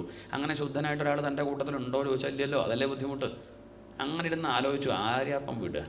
അങ്ങനെ ആലോചിച്ചപ്പോൾ ഒരു പേര് കിട്ടി. ഓ, അക്രൂരൻ. അയാളെ വിടാം. കംസന് വലിയ ഇഷ്ടമൊന്നുമില്ല അയാളെ. പിന്നെ എന്താ വെച്ചാൽ അങ്ങനെയും കിടക്കട്ടെ. അങ്ങനെ കുറച്ച് ഭക്തിയൊക്കെ ഉള്ള കൂട്ടത്തിലാണ്. രാവിലെ നേരത്തെ നീക്കും കുളിക്കും ജപിക്കും. അങ്ങനെയൊക്കെ ഒരു ഒരു വങ്കനാണ് ആര് എന്നാണ് അദ്ദേഹത്തിൻ്റെ അഭിപ്രായം. എന്നാലും ഉപദ്രവിക്കണമെന്നില്ല. അവിടെ ഇരിക്കട്ടെ. അങ്ങനെ അവിടെ ഇരിക്കട്ടെ. നമുക്ക് എന്തെങ്കിലും ഒരു ആവശ്യം വന്നാൽ ഉപയോഗിക്കാലോ കരുതിയിരിക്കുന്നു. ഇപ്പോൾ തോന്നി അക്രൂരരെ വിടാം. അയാളുടെ ആ കുറിയിടലും ആ ഒരു ഭാവമൊക്കെ കണ്ടാൽ, തുളസിമാലയൊക്കെ കഴുത്ത് കണ്ടാൽ ഭഗവാൻ ഒരു അല്ലേ സന്തോഷമൊക്കെ ഉണ്ടാവും. എന്തായാലും അടിച്ചു കൊല്ലൊന്നും ഉണ്ടാവില്ല. അദ്ദേഹത്തെ വിടാം. അക്രൂരുടെ അടുത്തേക്ക് വിളിച്ചു. അക്രൂരർ ഓടിച്ചെന്നു. എന്തിനാണ് ഈ ദുഷ്ടൻ തന്നെ വിളിക്കുന്നത്? ഓടിച്ചെന്നു. എന്താ പ്രഭോ വിളിച്ചത്? ഒന്നുമില്ല, താനൊന്ന് വൃന്ദാവനം വരെ പോകണം. താൻ സ്വപ്നം കാണുകയാണോ? കംസൻ തന്നെ വൃന്ദാവനത്തിലേക്ക് പറഞ്ഞയക്കുക. താനാച്ച എന്നും പ്രാർത്ഥിച്ചുകൊണ്ടിരിക്കുക. എന്നാണ് ആ വൃന്ദാവനത്തിൽ പോകാൻ സാധിക്കുക? ഈ ദുഷ്ടൻ സമ്മതിക്കില്ലല്ലോ. ഭഗവാൻ അവിടെ ഉണ്ടെന്ന് വെച്ചിട്ടുണ്ട്. കാണാൻ സാധിക്കുമോ? എന്ത് ചെയ്യുമെന്ന് ആലോചിച്ചിരിക്കുമ്പോഴാണ് ഇപ്പോൾ കംസൻ തന്നെ പറയുകയാണ് അങ്ങൊന്ന് വൃന്ദാവനം വരെ പോകണം. അക്രൂരർ ചോദിച്ചു, എന്താ കാര്യം? രാമനും കൃഷ്ണനും ഇങ്ങോട്ട് കൊണ്ടുവരണം, അതാണ് കാര്യം. തന്നോടായതുകൊണ്ട് ഞാൻ പറയാം, അവിടെ എത്തിക്കഴിഞ്ഞത് പറയരുത്. ഉദ്ദേശം അവരെ രണ്ടുപേരെയും കൊല്ലല. താൻ മനസ്സിലാക്കിയോ? വസുദേവരുടെ ദേവകിയുടെ 8ാമത്തെ പുത്രൻ കൃഷ്ണനാ. അത് അക്രൂർക്ക് എന്നോ അറിയാം. അക്രൂരർ കൃഷ്ണൻ്റെ ചെറിയച്ഛനാ, വസുദേവരുടെ അനുജനാണ്. വിഷ്ണു ഭഗവാനാണ് കൃഷ്ണനായിട്ട് അവതരിച്ചതെന്ന് അറിയുന്ന ചുരുക്കം ചടലിൽപ്പെട്ട ആളാണ് ആര്? ഈ അക്രൂരൻ. ഭക്തനാണ്. അതുകൊണ്ട് കൃഷ്ണനും രാമനെയും താൻ കൂട്ടിക്കൊണ്ടുവരണം. ഉദ്ദേശം എന്താ വെച്ചാൽ അവരിവിടെ കണ്ട് എത്തിക്കഴിഞ്ഞാൽ ഇവിടെ കുവലയാപീഠം എന്ന് പറഞ്ഞ ആനണ്ടല്ലോ, ജരാസന്ധൻ ഗിഫ്റ്റ് തന്നത് സ്ത്രീധനായിട്ട് തന്നതാണ്. ജരാസന്ധൻ്റെ 2 മക്കളെ ഇയാൾ കല്യാണം കഴിച്ചത്, അസ്ഥി പ്രാപ്തി. അപ്പം ജരാസന്ധൻ എന്ത് ചെയ്തു? ഈ 10,000 ആനകളുടെ ശക്തിയുള്ളൊരു ആന, അതാണ് കുവലയാപീഠം. അതിനെക്കൊണ്ട് എന്ത് ചെയ്യാം? കൃഷ്ണൻ്റെയും രാമൻ്റെയും കഥ തീർക്കാം.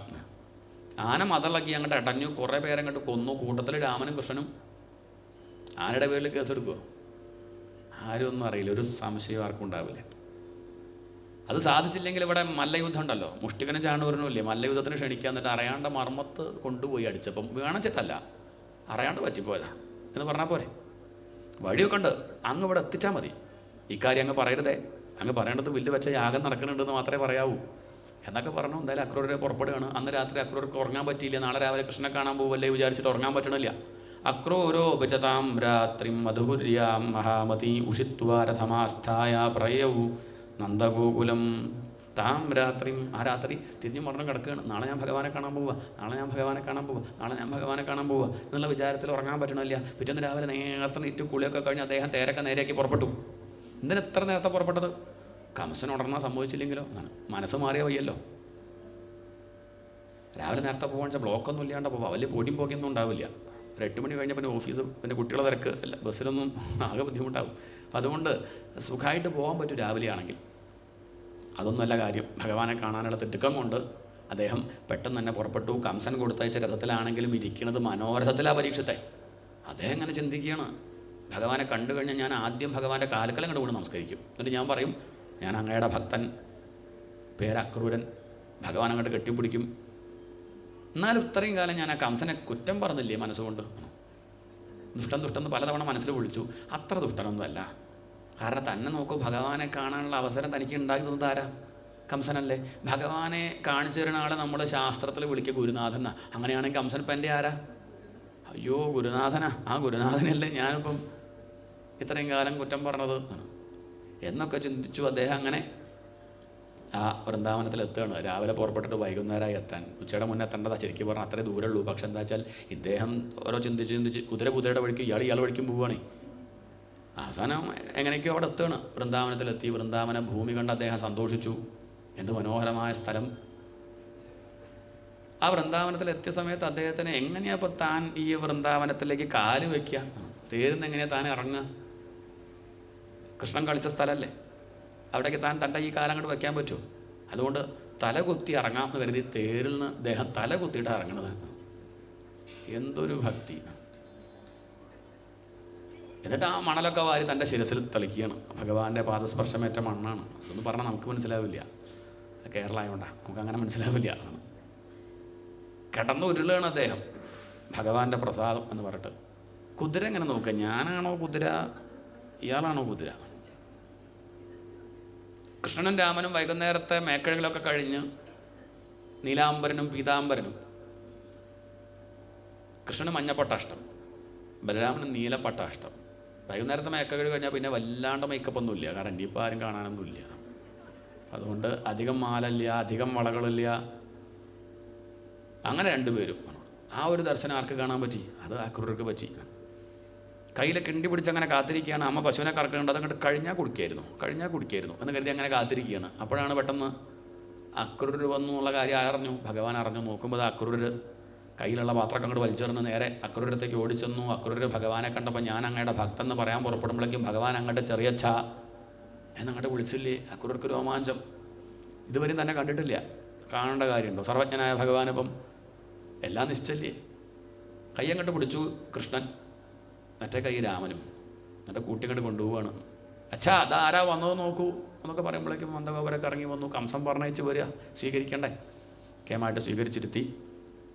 അങ്ങയോട് ഞാൻ സുഖമല്ലേ ചോദിക്കുന്നില്ല എന്ന് നന്ദഗോപര്. എന്താ കാരണം? അല്ല, കംസൻ്റെ കൊട്ടാരത്തിൽ ആർക്കെങ്കിലും സുഖം ഉണ്ടാവുമോ? അതുകൊണ്ട് സുഖമാണോ എന്ന് ചോദിക്കുന്നില്ല. വെട്ടാൻ കൊണ്ടുപോകുന്ന പോത്തിനോട് സുഖമല്ലേ ചോദിച്ചാൽ എങ്ങനെ ഉണ്ടാവും? അതുപോലെയാണ് ഇപ്പം അങ്ങയോടൊക്കെ സുഖമല്ലേ ചോദിക്കേണ്ടത്. അതുകൊണ്ട് ഞാൻ ചോദിക്കണമൊന്നുമില്ല. എന്താ അപ്പം അങ്ങ് ഇങ്ങോട്ട് എഴുന്നള്ളാൻ കാരണം? ഒന്നും മിണ്ടിയില്ല. കാരണം പറയുമ്പം സത്യം പറയേണ്ടി വരും. എന്ത്? മക്കളെ കൊല്ലാൻ കൊണ്ടുപോകാൻ എന്ന് പറയണ്ടേ? ഒന്നും മിണ്ടിയില്ല. കൃഷ്ണനോട് ചോദിച്ചിട്ടാവാം എന്ന് കരുതി മെല്ലെ കൃഷ്ണൻ്റെ അടുത്തേക്ക് വന്നു. ഏകാന്തത്തിൽ അവിടെ ഇരുന്ന് കാര്യം പറയാണ്. കൃഷ്ണ, സംഗതി ഞാൻ വന്നത് എന്തിനാന്ന് വെച്ചിട്ടുണ്ടോ? എന്നോട് കംസൻ പറയരുതെന്ന് പറഞ്ഞിട്ടുണ്ട്, പക്ഷേ എനിക്കിത് പറയാണ്ടിരിക്കാൻ പറ്റുമോ? അങ്ങനെ ശുദ്ധന്മാരോടൊക്കെ എന്ത് പറയണ്ട പറഞ്ഞത് അവരാദ്യം പറയും. ഒന്നും മിണ്ടാണ്ടിരുന്നാൽ മതിയായിരുന്നു. ഞാൻ വന്നതിൻ്റെ ഉദ്ദേശം എന്താ വെച്ചാൽ, കംസൻ അവിടെ ഒരു വില്ല് വെച്ചൊരു യാഗം പേര് നടത്തുന്നുണ്ട്. ഒരു ഭക്തിയും വിശ്വാസവും ഇല്ലാത്ത ആൾ അങ്ങേക്ക് അറിയില്ലേ? എന്നിട്ടിപ്പോൾ നടത്തണം എന്തിനാണെന്ന് വെച്ചിട്ടുണ്ടോ? നിങ്ങൾ അങ്ങോട്ട് എത്തിക്കുക, ഈ പേരും പറഞ്ഞ് എത്തിക്കുക എന്നിട്ടോ, എന്നിട്ട് കൊല്ലുക. അതിനെ ഉദ്ദേശം. സൗകര്യം ഉണ്ടെങ്കിൽ വന്നാൽ മതി. നല്ല ആളെ വിട്ടത്. കൃഷ്ണൻ പറഞ്ഞു, ഈ പറഞ്ഞത് പറഞ്ഞു, ഇനി മേലാലത്ത് പറയരുത്. ഇങ്ങനെയൊന്നും പറഞ്ഞാൽ അച്ഛനും അമ്മയും വിടില്ല കേട്ടോ. അങ്ങ് മറ്റേ തന്നെ പറഞ്ഞാൽ മതി. എന്ത്? വില്ല് വെച്ച യാഗം നടക്കുന്നുണ്ട്, അവിടേക്ക് പോയാൽ കച്ചവടം നടക്കുമെന്ന് പറഞ്ഞാൽ ഇവിടെ ഉള്ളവരൊക്കെ പുറപ്പെടും. അവിടെ പല എക്സിബിഷനൊക്കെ ഉണ്ടല്ലോ, അപ്പോൾ അത് കാണാൻ വേണ്ടി കുട്ടികളെ നേരത്തെ കൊണ്ടുപോകുന്നു പറയുക. അത് അങ്ങയുടെ കൂടെ ഞങ്ങൾ വരാം, അങ്ങനെ തന്നെ പറഞ്ഞാൽ മതി. ശരി എന്നൊക്കെ പറഞ്ഞു. എന്നാലും കൃഷ്ണന് സംശയം. രണ്ട് വർത്തമാനം പറഞ്ഞു കഴിഞ്ഞാൽ സത്യം ഇയാൾ പറയേ. അതുകൊണ്ട് കൃഷ്ണൻ പറഞ്ഞു, അമ്മേ അച്ഛാ ഞാനിന്ന് ചെറിയച്ഛൻ്റെ കൂടെ ഇവിടെ കിടക്കേട്ടോ എന്ന് പറഞ്ഞ് രാത്രി ഇയാളുടെ കൂടെ തന്നെ. അതും അക്രൂർക്ക് ആശ്വാസമായി. എന്തായാലും ഭഗവാന്റെ കൂടെ എന്തായാലും കിടന്നുറങ്ങാനും സാധിച്ചല്ലോ. നാമം ജപിച്ച് അങ്ങനെ കിടന്നുറങ്ങി. പിറ്റേന്ന് രാവിലെ നേരത്തെ എഴുന്നേറ്റു. അക്രൂർ നന്ദഗോപരടുത്ത് വന്ന് കാര്യങ്ങളൊക്കെ പറഞ്ഞു. നല്ലൊരു കച്ചവടം ഒത്തുവന്ന സന്തോഷം നന്ദഗോപർക്കുണ്ട്. തൻ്റെ കൂട്ടുകാരെയൊക്കെ വിളിച്ചു. വേഗം ഒരുങ്ങിക്കോളൂ, കാളവണ്ടിയിൽ സാധനമൊക്കെ എടുത്ത് വെച്ചോളൂ, അവിടെ വില്ല് വെച്ച യാഗം നടക്കുന്നുണ്ട് ഇവിടെ മധുരയ്ക്ക്, അവിടേക്ക് പുറപ്പെടാം എന്നൊക്കെ പറഞ്ഞു. അവർക്കൊക്കെ വലിയ ആശ്വാസമായി, സന്തോഷമായി. അപ്പോഴേക്കും ഈ വാർത്ത ഗോപികൾ അറിഞ്ഞു. പിന്നെ പറയണ്ടല്ലോ, കൃഷ്ണനെ കൊണ്ടുപോകാനായിട്ട് ഒരാൾ വന്നിട്ടുണ്ട്. എന്താ അയാളുടെ പേര്? അയാളുടെ പേര് അക്രൂരൻ. ആരയാൾക്ക് ആ പേരിട്ടത്? ചെയ്യണതൊക്കെ ക്രൂരത. അതിൻ്റെ പേര് അക്രൂരൻ. ഒന്നെങ്കിൽ അയാളുടെ ഒരക്ഷരം കുറയ്ക്കുക, അല്ലെങ്കിൽ ഒരക്ഷരം കൂട്ടുക. അക്ഷരം കുറയ്ക്കുക പറഞ്ഞാൽ ആ വേണ്ട, ക്രൂരൻ എന്ന് പറഞ്ഞാൽ മതി. അതല്ലെങ്കിൽ ആൻറ്റിയും ക്രൂവിൻ്റെ ഇടയ്ക്കൊരു തീ വെച്ചോളൂ, അതിക്രൂരൻ. ക്രൂരസ്ത്വമക്രൂര സമാഖ്യയാസ്മനശ്ചക്ഷുർഹിതത്വം ഹരസേപദാജ്ഞവത്. കൃഷ്ണന് പോകണമെന്നൊന്നുമില്ല, നമ്മളെ വിട്ടു പോകാൻ കൃഷ്ണന് മോഹമുണ്ടോ? പിന്നെയോ രാത്രിക്ക് രാത്രി വന്ന് മനസ്സ് മാറ്റി കൊണ്ടുപോവുക ദുഷ്ടൻ. എല്ലാവരും പ്രാഗണതാരിയാ. അപ്പോൾ ആ അക്രൂരതയാണ് എല്ലാവരും കുറ്റം പറയണത്. അതുകൊണ്ട് നമുക്കൊരു കാര്യം ചെയ്യാം. കൃഷ്ണനെയും കൊണ്ട് പോകുന്ന സമയത്ത് നമുക്കൊരു മനുഷ്യച്ചങ്ങല തീർത്താലോ? ഒരു വനിതാമതിൽ അങ്ങനെ ഗോപികളൊക്കെ അങ്ങനെ പിടിച്ച് കൊണ്ടുപോകണമെന്ന് കാണട്ടെ. അപ്പം അതിൽ വിവരമുള്ള ഗോപിയുണ്ട്. ആ ഗോപി പറഞ്ഞു, ഇതൊന്നും ഇപ്പം അതൊന്നും ശരിയല്ല. നമുക്ക് ഭഗവാനെ ഇഷ്ടമാണെങ്കിൽ, നമുക്കിപ്പോൾ ഒരാളെ ഇഷ്ടമാണെങ്കിൽ നമ്മൾ നമ്മുടെ ഇഷ്ടം അയാളെ അടിച്ചേൽപ്പിക്കല്ല വേണ്ടത്. അയാളുടെ ഇഷ്ടം എന്താ വെച്ചാൽ അത് നടക്കുക, അതാ വേണ്ടത്. ഭഗവാനിപ്പം വൃന്ദാവനം വിട്ട് മധുരയ്ക്ക് പോകണം എന്നാണ് മോഹമെങ്കിൽ അത് പോവല്ലേ വേണ്ടത്, നമ്മളെതിര് നിൽക്കുക വേണ്ടത്. അപ്പോൾ നിനക്ക് വിഷമല്ലേ ഭഗവാൻ നമ്മളെ വിട്ട് പോകുമ്പം? വിഷമമൊക്കെ ഉണ്ട്. വിഷമമുണ്ടെങ്കിൽ കരയുക, അല്ലാണ്ട് എന്താ ചെയ്യുക? നമ്മൾ പിടിച്ചു വയ്ക്കുക വേണ്ടത് ആണോ? പോണ്ടെന്ന് പറയുക വേണ്ടത്? പഠിപ്പൊക്കെ കഴിഞ്ഞാൽ മക്കൾ വിദേശത്തേക്ക് പോകും, പോണ്ട പറഞ്ഞാൽ പറ്റുമോ? അപ്പം പോയിക്കോളൂ കേട്ടോ, ഇടയ്ക്കൊന്ന് നോക്കുക, അങ്ങോട്ട് ഇടയ്ക്ക് വിളിക്കണേ, ഇവിടെയൊക്കെ ഉണ്ടോ നോക്കുക, വയ്യായൊക്കെ ഉണ്ടെങ്കിൽ പറ്റിച്ചാൽ അത്രേ പറ്റുള്ളൂ.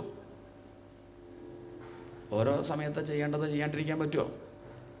നമുക്ക് ജീവിതയാത്ര അങ്ങനെ പോകണ്ടേ? ഏതായാലും അവർ പോണ സമയത്ത് ഒരു ടാറ്റ പറയാൻ ഓടി വന്നു ഗോപികൾ ഭഗവാനെ കാണാനായിട്ട്. ഭഗവാനാച്ചാൽ ഇവരോട് ഞാൻ പോയി വരാമെന്ന് പറയാനുള്ള ധൈര്യമില്ല. അതുകൊണ്ടൊരു ഗോപബാലനെ ഏർപ്പാടാക്കി, നീ ഒന്ന് പോയിട്ട് ആ ഗോപസ്ത്രീകളോടൊന്ന് പറയുന്നത് അധികം വൈകാണ്ട് ഞാൻ വരുന്നു എന്ന് പറഞ്ഞേക്ക്. എന്തിനാ അത് പറയണത്? അത് പറഞ്ഞില്ലെങ്കിൽ അവരിപ്പം മരിക്കും, അത് വേണോ? കുറച്ച് ദിവസം കൂടി ഇരുന്നോട്ടെ അല്ലേ? അതുകൊണ്ട് ആ ഗോപബാലൻ പോയിട്ട് പറഞ്ഞു, അതേ കൃഷ്ണൻ പറഞ്ഞത് എന്താ വെച്ചാൽ നിങ്ങൾ ആരും വിഷമിക്കണ്ട, കൃഷ്ണൻ തിരിച്ചു വരും. അവർക്കറിയാമെന്ത് വരാനെന്നുള്ള ഉദ്ദേശമൊന്നുമില്ല. എന്നാലും അവർ മൂളി പോണ വഴിക്ക് ഭഗവാൻ എന്ന് കാണാലോ കരുതി അവിടെ നിന്നു. ആ തേരെടുക്കുന്നത് വരെ അവർ പുഞ്ചിരിച്ച് ടാറ്റ പറഞ്ഞു. ആ തേരങ്ങോട്ട് അനങ്ങിയതും പരീക്ഷത്തെ അവർക്ക് അഭിനയിക്കാൻ പറ്റുന്നില്ല. വിസൃജ്യലജ്ജാം രുരുദുഹു സുസ്മരം ഗോവിന്ദ ദാമോദര മാധവേദി വിസൃജ്യലജ്ജാം രുരുതുസ്മ സുസ്വരം ഗോവിന്ദ ദാമോദര മാധവേദി. അവർ ഉറക്കിങ്ങോട്ട് കരഞ്ഞു. അപ്പോഴും എന്ത് പറഞ്ഞു? സുസ്വരം. അവർ ശ്രീശുഗര് പിന്നെ അങ്ങനെ പറയും, കരയുമ്പോഴൊക്കെ അവരുടെ ആ കരച്ചിലുണ്ടല്ലോ, എന്ത് രസമായിരുന്നു. കാരണം അവർക്കെന്ത് മതി? ഭഗവാനെ മാത്രം മതി, വേറൊന്നും വേണ്ട എന്നുള്ള കരച്ചിലാണേ. ഗോവിന്ദ, നിന്നെ കുറച്ചു മുന്നേ ഞങ്ങൾ ഗോവിന്ദ പട്ടാഭിഷേകം ചെയ്ത് ഇവിടുത്തെ രാജാവാക്കിയത് ഈ രാജ്യം വിട്ടുപോകാനാണോ കൃഷ്ണ? ഗോവിന്ദ ദാമോദര, കുറച്ചു മുന്നേ നിൻ്റെ അമ്മ ആ ഒരലിൻ്റെ മുകളിൽ കെട്ടിയിട്ടിട്ടില്ലേ, ദാമം കൊണ്ട് നിൻ്റെ ഉദരം, അതാണ് ദാമോദരൻ. അമ്മയ്ക്ക് മനസ്സിലായിട്ടുണ്ടാവും എന്ത് നീ പോവാറായി, ഒക്കെ വിട്ടു പോകാൻ സാധ്യത ഉണ്ടെന്ന് മനസ്സിലാക്കിയിട്ട് മുൻകൂട്ടി കെട്ടിയതാ അവള്. എന്നിട്ട് ആ കെട്ട് പൊട്ടിച്ച് നീ പോകുകയാണോ? ദാമോദര മാധവ ലക്ഷ്മി വല്ലഭ. അതെന്തപ്പം വിളിച്ചത്? അതാ ലക്ഷ്മിയല്ല, ഇവിടെ ഗോപികളാകുന്ന ലക്ഷ്മിമാരുടെ വല്ലഭനായിട്ടിരുന്ന നീ ഞങ്ങളെയൊക്കെ വിട്ട് പോവുകയാണോ എന്ന മട്ടിൽ ഗോവിന്ദ ദാമോദര മാധവേതി വിസൃജ്യലജ്ജാം രുരുദുഹു സ്മ സുസ്വരം ഗോവിന്ദ ദാമോദര മാധവേതി. അവരങ്ങനെ നോക്കി നിന്നു. ഭഗവാന്റെ തേരങ്ങോട്ട് പോയി. എന്നാലും അവർ നോക്കി നിന്നു. പിന്നെ തേരിൻ്റെ കൊടിമരം അങ്ങനെ കണ്ടു, കുറച്ച് നേരം കൊടി കണ്ടു, പിന്നെ പൊടി കണ്ടു. പിന്നെ രാത്രിയായി, രാത്രിയായി. അവരവരുടെ ഗൃഹകൃത്യങ്ങളൊന്നും ചെയ്യാണ്ടിരുന്നില്ലേ പരീക്ഷത്തെ. അവർ രാവിലെ എണീക്കും, കോലം വരയ്ക്കും, ഒക്കെ പശുവിനെ കറക്കും, പാല് വിൽക്കുന്നുണ്ട്, ഭർത്താവിനെ നോക്കുന്നുണ്ട്, മക്കളെ ശുശ്രൂഷിക്കുന്നുണ്ട്. അതൊന്നും ചെയ്യാണ്ടിരുന്നിട്ടില്ല. പക്ഷെ അതൊക്കെ ചെയ്യുമ്പോഴും അവരുടെ മനസ്സെവിടെയാണ്? അവരുടെ മനസ്സ് ഭഗവാനിലായിരുന്നു. ഇതാണ് കർമ്മയോഗം. കർമ്മം ചെയ്യാണ്ടിരിക്കണില്ല, പക്ഷെ ആ കർമ്മമൊക്കെ ആർക്ക് വേണ്ടിയാണ്? അവരോട് ചോദിച്ചാൽ അവർ പറയാം ഭഗവാന് വേണ്ടി. എന്തിനാണ് ഭർത്താവിനെ നോക്കുന്നത്? ഭഗവാന് വേണ്ടി. ഭർത്താവിന് വേണ്ടിയല്ല, ഭഗവാന് വേണ്ടി. എന്തിനാണ് ചായ ഉണ്ടാക്കണത്? ഭഗവാന് വേണ്ടി. എന്തിനാണ് കുട്ടികളെ നോക്കണത്? കുട്ടികളെ ഭാവിയിൽ ഇങ്ങോട്ട് നോക്കുന്നത് കരുതിയിട്ട് അല്ലല്ല, ഇതെൻ്റെ ധർമ്മം, ഭഗവാന് വേണ്ടി ചെയ്യാണ്, കൃഷ്ണൻ സന്തോഷിക്കാൻ. എന്തിനാ ഗോപികമാരെ ഭക്ഷണം കഴിക്കണത്? വിശപ്പ് മാറാൻ അല്ലല്ല, ഭഗവാൻ സന്തോഷിക്കാൻ. അവർ ഇന്നലെ എത്ര കഴിച്ചിരുന്നു അത്ര തന്നെ ഇപ്പോഴും കഴിക്കുന്നുണ്ട്. ഭഗവാൻ പോയിട്ടും അവർ ഭക്ഷണമൊന്നും കുറയ്ക്കണില്ല. അപ്പോൾ നമ്മൾ കരുതുന്നത് അഹങ്കാരം കണ്ടില്ലേ, വലിയ സ്നേഹമൊന്നുമില്ല. അങ്ങനെയല്ല. കാരണം കൃഷ്ണൻ അഥവാ വന്നു കഴിഞ്ഞാൽ ഗോപികമാരോട് ചോദിക്കും, രാധെ നീയാകം മെലിഞ്ഞു പോയല്ലോ എന്ന് പറഞ്ഞ് കൃഷ്ണൻ സങ്കടപ്പെടാൻ പാടില്ല. അതുകൊണ്ട് ഇന്നലെ എത്ര ഇഡ്ഡലി കഴിച്ചു അത്ര ഇഡ്ഡലി ഇന്നു. കൃഷ്ണൻ നമ്മൾ മെലിഞ്ഞു പറഞ്ഞ് കൃഷ്ണൻ വിഷമിച്ചാൽ വയ്യ. ഇങ്ങനെ അവർ ജീവിക്കണം തന്നെ ആർക്ക് വേണ്ടിയിട്ടാണ്? കൃഷ്ണന് വേണ്ടി. ഇന്നലെ അവർ അവനവന് വേണ്ടി, ഇപ്പം അവർ കൃഷ്ണന് വേണ്ടി. എന്നാൽ രാസക്രീഡയ്ക്ക് ശേഷം അവർക്ക് വന്ന മാറ്റം പറയും. ഗോപി വസ്ത്രാപഹാരലയിലേക്ക് ശേഷം അവർ മാറിയിട്ടുണ്ട്. നമ്മൾ ഓരോ സപ്താഹം കഴിയുമ്പോൾ കുറേശ്ശൊക്കെ ഒന്ന് മാറണം. അതിങ്ങനെ നടത്തില്ല. കുറച്ച് കഴിയുമ്പം ഈ ചെയ്യുന്ന പ്രവൃത്തിയൊക്കെ ഇത്രയും കാലം നമ്മുടെ സ്വാർത്ഥതയ്ക്ക് വേണ്ടി പേപ്പറിൽ ഫോട്ടോ വരാൻ, പേര് വിളിച്ച് പറയാനൊക്കെ ആണെങ്കിൽ മാറ്റിയിട്ട് ഇനി ഭഗവാന് വേണ്ടി, ഭഗവാൻ സന്തോഷിക്കാൻ, അതാണ് മുഖ്യം. ഇപ്പം അവരങ്ങനെയാണ്. കുറച്ച് കഴിഞ്ഞപ്പം ഈ അക്രൂരർക്കൊരു അജ്ഞാനം. എന്തൊക്കെ പറയാനും കൃഷ്ണനെ കൊല്ലാൻ വേണ്ടിയല്ലേ കൊണ്ടുപോകുന്നത്. തൻ്റെ പേരല്ലേ ഇപ്പം എല്ലാവരും പറയാം. പുരാണ ക്വിസൊക്കെ നടത്തുമ്പോൾ ചില ആചാര്യന്മാർ സപ്താഹത്തിലെ ഇടയ്ക്കൊക്കെ ക്വസ്റ്റ്യനൊക്കെ ചോദിക്കും. കൃഷ്ണനെ കൊല്ലാൻ കൊണ്ടുപോയവൻ ആര്? അപ്പോൾ ഉത്തരം എന്താ പറയുക? അക്രൂരൻ. അക്രൂർ പറയും കേൾക്കണ്ട, അത് വയ്യ കേൾക്കാൻ. കൃഷ്ണനെ കൊല്ലാൻ കൊണ്ടുപോയവൻ. അതുകൊണ്ട് തൽക്കാലം അങ്ങോട്ട് പോകണില്ല. വലിയ കാശൊക്കെ ഉള്ള ശമ്പളം കിട്ടുന്ന ജോലിയൊക്കെയാണ്, പക്ഷെ വേണ്ട. ഒരു കാര്യം ചെയ്യാം, യമുനാ നദിയിൽ എത്തിക്കഴിഞ്ഞാലേ അവിടെ അങ്ങോട്ട് നിർത്തും വണ്ടി. എന്നിട്ട് ഇപ്പോൾ ഒന്ന് സന്ധ്യാവന്തനത്തിന് സമയമായി എന്നൊക്കെ പറഞ്ഞാൽ എല്ലാം അങ്ങോട്ട് ഇറങ്ങി പോവുക. എന്നിട്ട് മുങ്ങിയിട്ട് ഊളിയിട്ട് അങ്ങോട്ട് പോവുക തന്നെ. അപ്പോൾ ഇവർ തിരിച്ച് പോയിക്കോളും. ഇവർക്കിപ്പോൾ ഇതുവരെയുള്ള വഴിയൊക്കെ അവർക്കറിയാലോ. കുറച്ചു നേരം തന്നെ കാണാണ്ടേ തിരിച്ച് അങ്ങോട്ട് തന്നെ പോവും. പിന്നെ താനങ്ങോട്ടാ പോവുക, കംസൻ്റെ കൊട്ടാരത്തിലേക്കോ? അവിടെ പോയാൽ തല കാണില്ല. അപ്പോൾ അതുകൊണ്ട് പിന്നെ താടി നീട്ടിയിട്ട് കാവ്യ കൊണ്ട കൊടുത്ത് എവിടെയെങ്കിലും കാശിക്കോ, അല്ലെങ്കിൽ ഇപ്പോൾ അല്ലാതെങ്കിലും സപ്താഹമില്ലേ, ജീവിക്കാനാ ബുദ്ധിമുട്ട്. ജീവിക്കണം എന്നേ ഉള്ളൂ വെച്ചാൽ ഒരു ബുദ്ധിമുട്ടും ഈ ലോകത്തില്ല. എന്താണ് ജീവിക്കണം എന്നേ ഉള്ളൂ വെച്ചാൽ ഒരു ബുദ്ധിമുട്ട്. മറ്റാളെ പോലെ ജീവിക്കണം വെച്ചാൽ ബുദ്ധിമുട്ടുണ്ട്, അത്രേ ഉള്ളൂ. വേറെ ആളെ കണ്ടിട്ട് അയാളെ പോലെ ആകണമെന്ന് പറഞ്ഞാൽ ബുദ്ധിമുട്ട്. താരതമ്യം ഇല്ലെങ്കിൽ ഇവിടെ ജീവിക്കാൻ ഒരു പ്രയാസവുമില്ല. അതൊന്നും ബുദ്ധിമുട്ട് ഇപ്പോഴും ഭാരതത്തിൽ ഇല്ല. അതുകൊണ്ട് പിന്നെ അങ്ങനെ അങ്ങോട്ട് കഴിയാം തീരുമാനിച്ച് അദ്ദേഹം അങ്ങോട്ട് മുങ്ങി കണ്ണങ്ങോട്ട് തുറന്നപ്പോൾ കൃഷ്ണനും രാമനുണ്ട് വെള്ളത്തിൽ. അങ്ങനെ അങ്ങോട്ട് പോയാലോ ചെറിയച്ഛ എന്നുള്ള മട്ടിൽ അവിടെ നിൽക്കുകയാണ്. കണ്ണ് തുറന്നു, വെള്ളത്തിൽ കണ്ടു. വികൃതി ഉണ്ടെന്നൊക്കെ കേട്ടിട്ടുണ്ട്. ഇത്ര വികൃതി ഉണ്ടെന്ന് മനസ്സിലാക്കിയില്ല. ഇത്ര പെട്ടെന്ന് അവർ വെള്ളത്തിലിറങ്ങിയോ? ഒന്ന് പൊന്തി തേരിലേക്ക് നോക്കിയപ്പോൾ അവിടെ ഇരിക്കേണ്ട പുഞ്ചിരിച്ചും കൊണ്ട്. മുങ്ങിയ സമയത്ത് വെള്ളത്തിലും കാണുന്നുണ്ട് ജലേ വിഷ്ണു സ്ഥലേ വിഷ്ണു. എല്ലാ ദിക്കിലും ആരുണ്ട്? എല്ലാ ഭഗവാനത്തെ സ്ഥലമുണ്ടോ? ഒന്നും കൂടി അങ്ങോട്ട് മുങ്ങിയപ്പോൾ ശരിക്കും ആരെ കണ്ടു? ആ ബലരാമനെ അനന്തനായിട്ട് കണ്ടു, കൃഷ്ണനെ പത്മനാഭനായിട്ട് കണ്ടു. കാണിച്ചു കൊടുത്തതാണ്, ഞങ്ങളെ ഒരു ചുക്കും ചെയ്യാൻ അമ്മാവന് സാധിക്കില്ല, ധൈര്യമായിട്ട് കൊണ്ടുപോയിക്കോളും. അവിടെ നിന്ന് അങ്ങോട്ട് എഴുന്നേറ്റു, തൊഴുതുകൊണ്ട് ഭഗവാന്റെ അടുത്തേക്ക് വരികയാണ്. രോമാഞ്ചം ആർക്ക്? ഈ അക്രൂരർക്ക്. ഭഗവാൻ പുഞ്ചിരിച്ചുകൊണ്ട് ചോദിച്ചു, എന്താ അത്രയ്ക്ക് തണുപ്പുണ്ടോ ചെറിയച്ചാ വെള്ളത്തിന്? അങ്ങനെ ഉടുമ്പിച്ച് വരണു എന്നാണ്. അവിടെ വെച്ച് പിന്നെ സ്തുതിയാണ്. ഭഗവാന്റെ അവതാര ലീലകളൊക്കെ എടുത്ത് പറഞ്ഞ് ഭഗവാനെ കേമായിട്ട് സ്തുതിക്കുന്നു. ശാന്താകാരം ഭുജകശയനം പത്മനാഭം സുരേശം വിശ്വാധാരം ഗഗനസദൃശം മേഘവർണം ശുഭാംഗം. ആ ഒരു ഭഗവാന്റെ രൂപം പിന്നെ അവതാരങ്ങളൊക്കെ എടുത്ത് പറഞ്ഞ് ഭഗവാനെ സ്തുതിച്ചു. പിന്നെ ധൈര്യം വന്നു. നേരെ ആ തേരിലേക്ക് കയറി തേരങ്ങോട്ടെടുത്തു. അങ്ങനെ മധുരാപുരിയിലേക്ക് പ്രവേശിക്കുകയാണ്. ഇനിയിപ്പം വൃന്ദാവൻ ലീല കഴിഞ്ഞു, ഇനി മധുരാലീല വർണ്ണിക്കുകയാണ്. പട്ടണത്തിലെത്തി ഭഗവാൻ. ആ പട്ടണത്തിലെ ഓരോ മാളും ഇങ്ങനെ കണ്ടു. ലുലു മാൾ. ആഹാ, നാട്ടിൽ അവിടെ ഗ്രാമത്തിൽ ഇതൊന്നുമില്ലല്ലോ. അതൊക്കെ കണ്ടു. അപ്പം അദ്ദേഹം പറഞ്ഞു, ഈ വഴിക്ക് അങ്ങോട്ട് പോയാൽ അവിടെ തന്നെയാണ് എൻ്റെ വീട്, നമുക്ക് അവിടെ പോയിട്ടൊരു കാപ്പി കുടിച്ചാലോ കൃഷ്ണൻ ചോദിച്ചു. കൃഷ്ണൻ പറഞ്ഞു, ഇപ്പം ഇല്ല, ഇപ്പോഴത്തൊക്കെ ഒന്ന് കാണട്ടെ, ഞാൻ വരാം എന്തായാലും. നമ്മളിപ്പോൾ വന്നതിൻ്റെ ഉദ്ദേശം അമ്മാവനെ ശരിയാക്കല. അത് കഴിഞ്ഞിട്ട് കാപ്പിയോ ചായ എന്താ വെച്ചാൽ കുടിക്കാം. ഇനി അതും കുടിച്ചിരുന്ന അമ്മാവൻ്റെ കാര്യം ഇപ്പോൾ എന്താ ചെയ്യുക? അപ്പോൾ ആദ്യം നടക്കണം. അത് കഴിഞ്ഞിട്ടൊരു ദിവസം വരുന്നുണ്ട് എന്ന് പറഞ്ഞു. ഏതായാലും അങ്ങ് ഇവിടെ ഇങ്ങോട്ട് ഇറക്കി വിട്ടോളൂ, ഇനി ഞങ്ങൾ നടന്നോളാം. ഇനി വണ്ടി പോയാൽ ശരിയാവില്ല, ബ്ലോക്കാവും. നടന്നങ്ങനെ കാണുമ്പോൾ ഒരു സുഖമല്ലേ, അല്ലാതിരിക്കുന്നു. അതുകൊണ്ട് ഞങ്ങൾ നടന്നോളാം എന്ന് പറഞ്ഞ് രണ്ടുപേരും അവിടെ അങ്ങോട്ട് ഇറങ്ങി അങ്ങനെ മെല്ലെ നടക്കുകയാണ്. അപ്പോഴേക്കും കൃഷ്ണനും രാമനെയും കണ്ട് ജനങ്ങൾ അങ്ങോട്ട് കൂടാൻ തുടങ്ങി കാണാനേ. ഓരോരുത്തർ ഓരോ ബിൽഡിങ്ങിൻ്റെ മുകളിൽ കയറി നിന്ന് കാണുന്നു. രാമനെയും കൃഷ്ണനെയും തിരക്കങ്ങോട്ട് കൂടി. അതാണ് കൃഷ്ണൻ, അതാണ് രാമൻ, അതാണ് ദേവകിയുടെ 8ാമത്തത്, ആ കറുത്തുണ്ണിയാണ്, അതാണ് പൂതനയെ കൊന്നത് എന്നൊക്കെ ഗോപിക അവിടുത്തെ സ്ത്രീകൾ പറയുന്നുണ്ട്. മറ്റത് രോഹിണിയുടെ ബലരാമൻ എന്ന പേര്, പ്രളംബനെ വധിച്ചത് അയാളാ. ഇതൊക്കെ ഇവർക്കറിയാം. അവിടെ നടന്ന കാര്യമൊക്കെ ഇവരെങ്ങനെ അറിഞ്ഞു ചോദിച്ചാൽ അവരങ്ങനെ അല്ല അറിയുന്നുണ്ട്. അവിടെ ഉള്ളവർക്കൊക്കെ കാര്യം നിശ്ചയുണ്ട്. കംസൻ തന്നെ പറയും ഇടയ്ക്കിടയ്ക്ക് കാര്യം. എല്ലാവരും മറക്കണം, എൻ്റെ അന്തകനാണ് കൃഷ്ണൻ എന്ന കാര്യം നിങ്ങൾ മറക്കണം. 10 മിനിറ്റ് കൂടുമ്പോൾ ഇയാളത് പറയും. എല്ലാവരും ഒന്ന് മറന്നു വരുമ്പോഴേക്കും, അതെ ദേവകിയുടെ 8ാമത്തെ പുത്രൻ കൃഷ്ണൻ എൻ്റെ അന്തകനാന്നുള്ള കാര്യം നിങ്ങൾ ഇത് പിന്നെ എല്ലാവർക്കും നിശ്ചയുണ്ട് പോയി കാര്യം. അവരിങ്ങനെ കാത്തിരിക്കുകയാണ് ആ ഒരു സന്ദർഭം. കൃഷ്ണനും രാമനെയൊക്കെ കണ്ടു. അവർ വളരെയധികം സന്തോഷിച്ചു. പല സമ്മാനങ്ങളും കൊടുത്തു. അതൊക്കെ ഭഗവാൻ വാങ്ങി. അവരെ നോക്കി പുഞ്ചിരിച്ചു.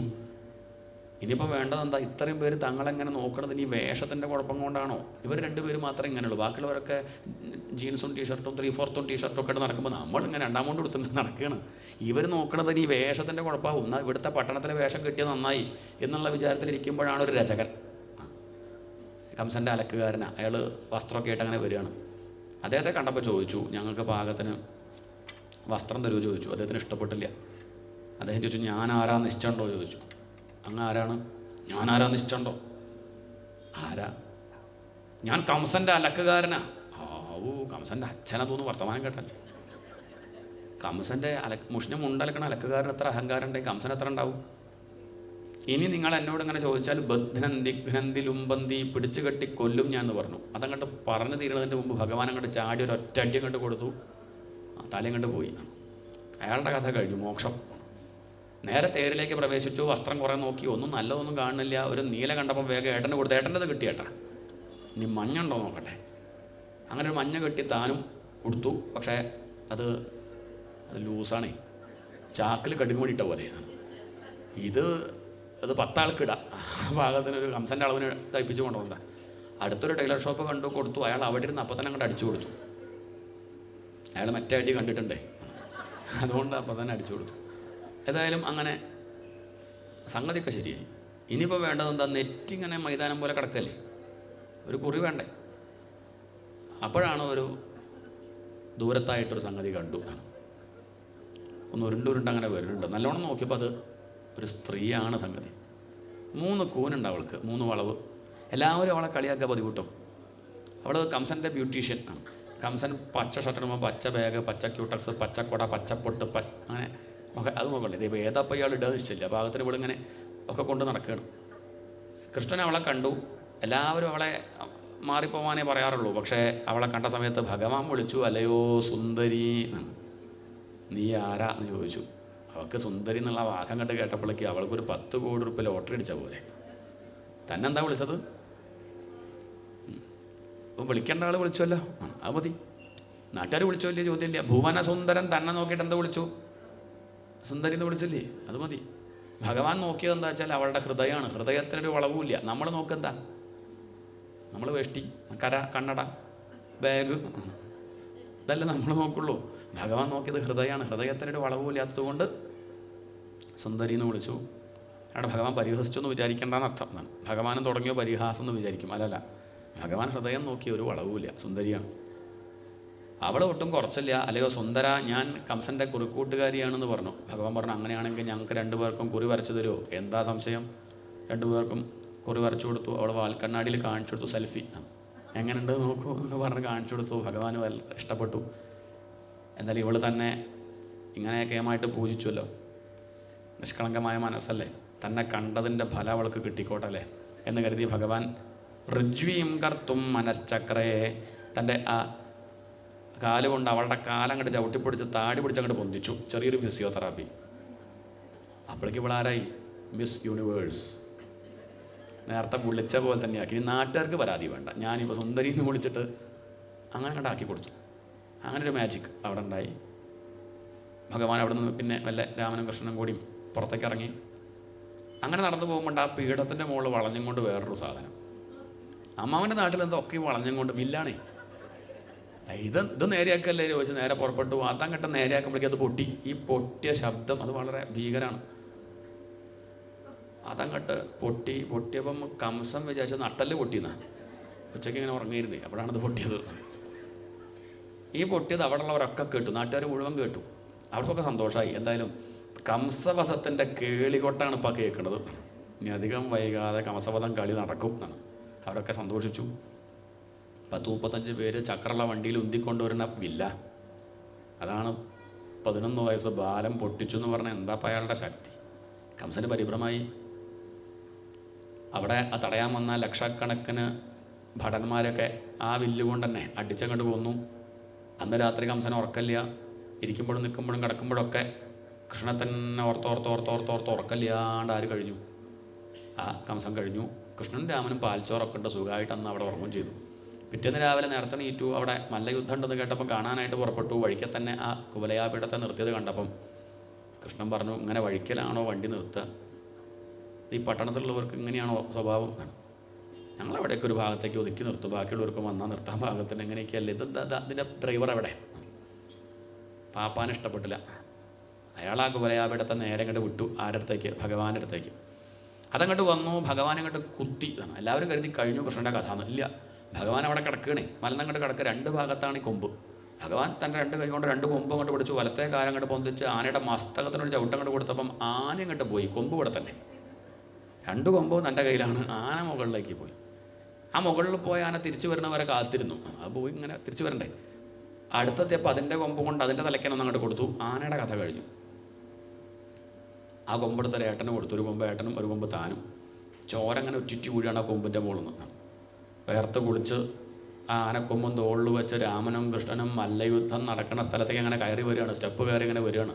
മല്ലാനാമശനിഹി നൃണാം നരവരസ്ത്രീണാം സ്മരോ മൂർത്തിമാൻ ഗോപാനാം സ്വജനോ സതാം ക്ഷിതിഭുജാം ശാസ്താ സ്വപിത്രോ ശിശു. പല ദിക്കിൽ നിന്നും പലരും ഇങ്ങനെ നോക്കുമ്പോൾ ഓരോരുത്തർക്കും ഓരോന്നായിട്ടാണ് തോന്നുന്നത്. എല്ലാവർക്കും ഒരുപോലെയല്ല. രാമകൃഷ്ണന്മാരെ കാണുമ്പോൾ ഓരോരുത്തർക്കും അവനവൻ്റെ ഭാവത്തിനനുസരിച്ചാണ്.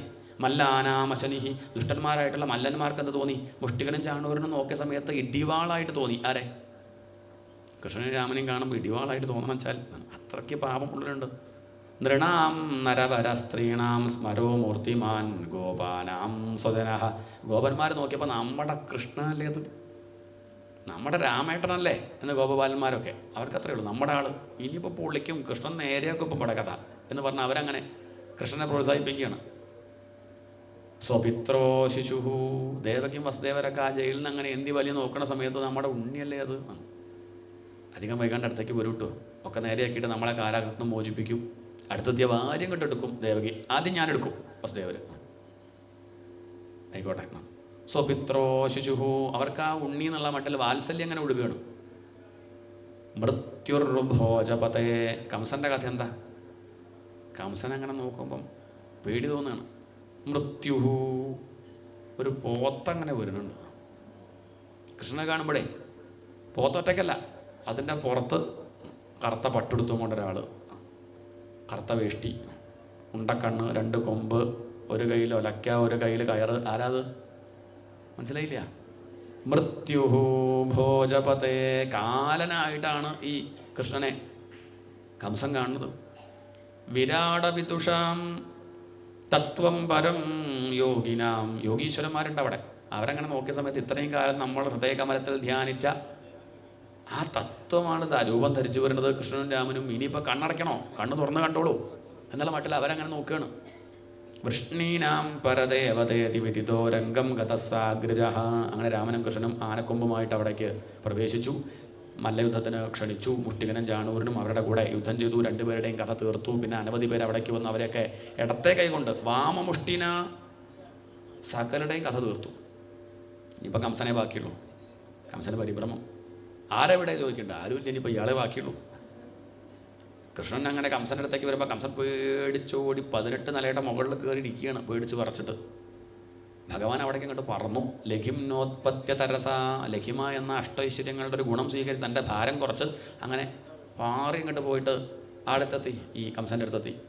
കംസൻ്റെ ആ കിരീടം തലയിൽ നിന്ന് അങ്ങോട്ട് തട്ടി മാറ്റി ആ കുടുമയ്ക്ക് അങ്ങോട്ട് പിടിച്ചു. നേരെ താഴത്തേക്ക് വലിച്ചു പറഞ്ഞു. കംസൻ്റെ നേരെ ചാടി. ആ പോക്കിൽ തന്നെ കംസൻ മരിച്ചിട്ടുണ്ട്. പക്ഷേ ആ മരിച്ച കംസൻ്റെ മേലേക്ക് ഭഗവാൻ ചാടി ഒരു അടി കൊടുത്തു എന്നുള്ളത് ശരിയാണ്. പക്ഷേ കൃഷ്ണൻ കൊന്നു പറയരുത്. പോസ്റ്റ്മോർട്ടം റിപ്പോർട്ട് നോക്കിയാൽ ഭയാത് കംസ, ഭയന്നങ്ങോട്ട് മരിച്ചു. Silent attack. ആ പോണ പോക്കിൽ ആരും മരിച്ചിട്ടുണ്ട്? കംസൻ മരിച്ചിട്ടുണ്ട്. എന്നാലും ഭഗവാൻ ഒന്ന് അടിച്ചു എന്നുള്ളത് ശരി തന്നെയാണ്. പക്ഷേ ഭഗവാൻ കൊന്നു എന്ന് പറയേണ്ടതാണ് അർത്ഥം.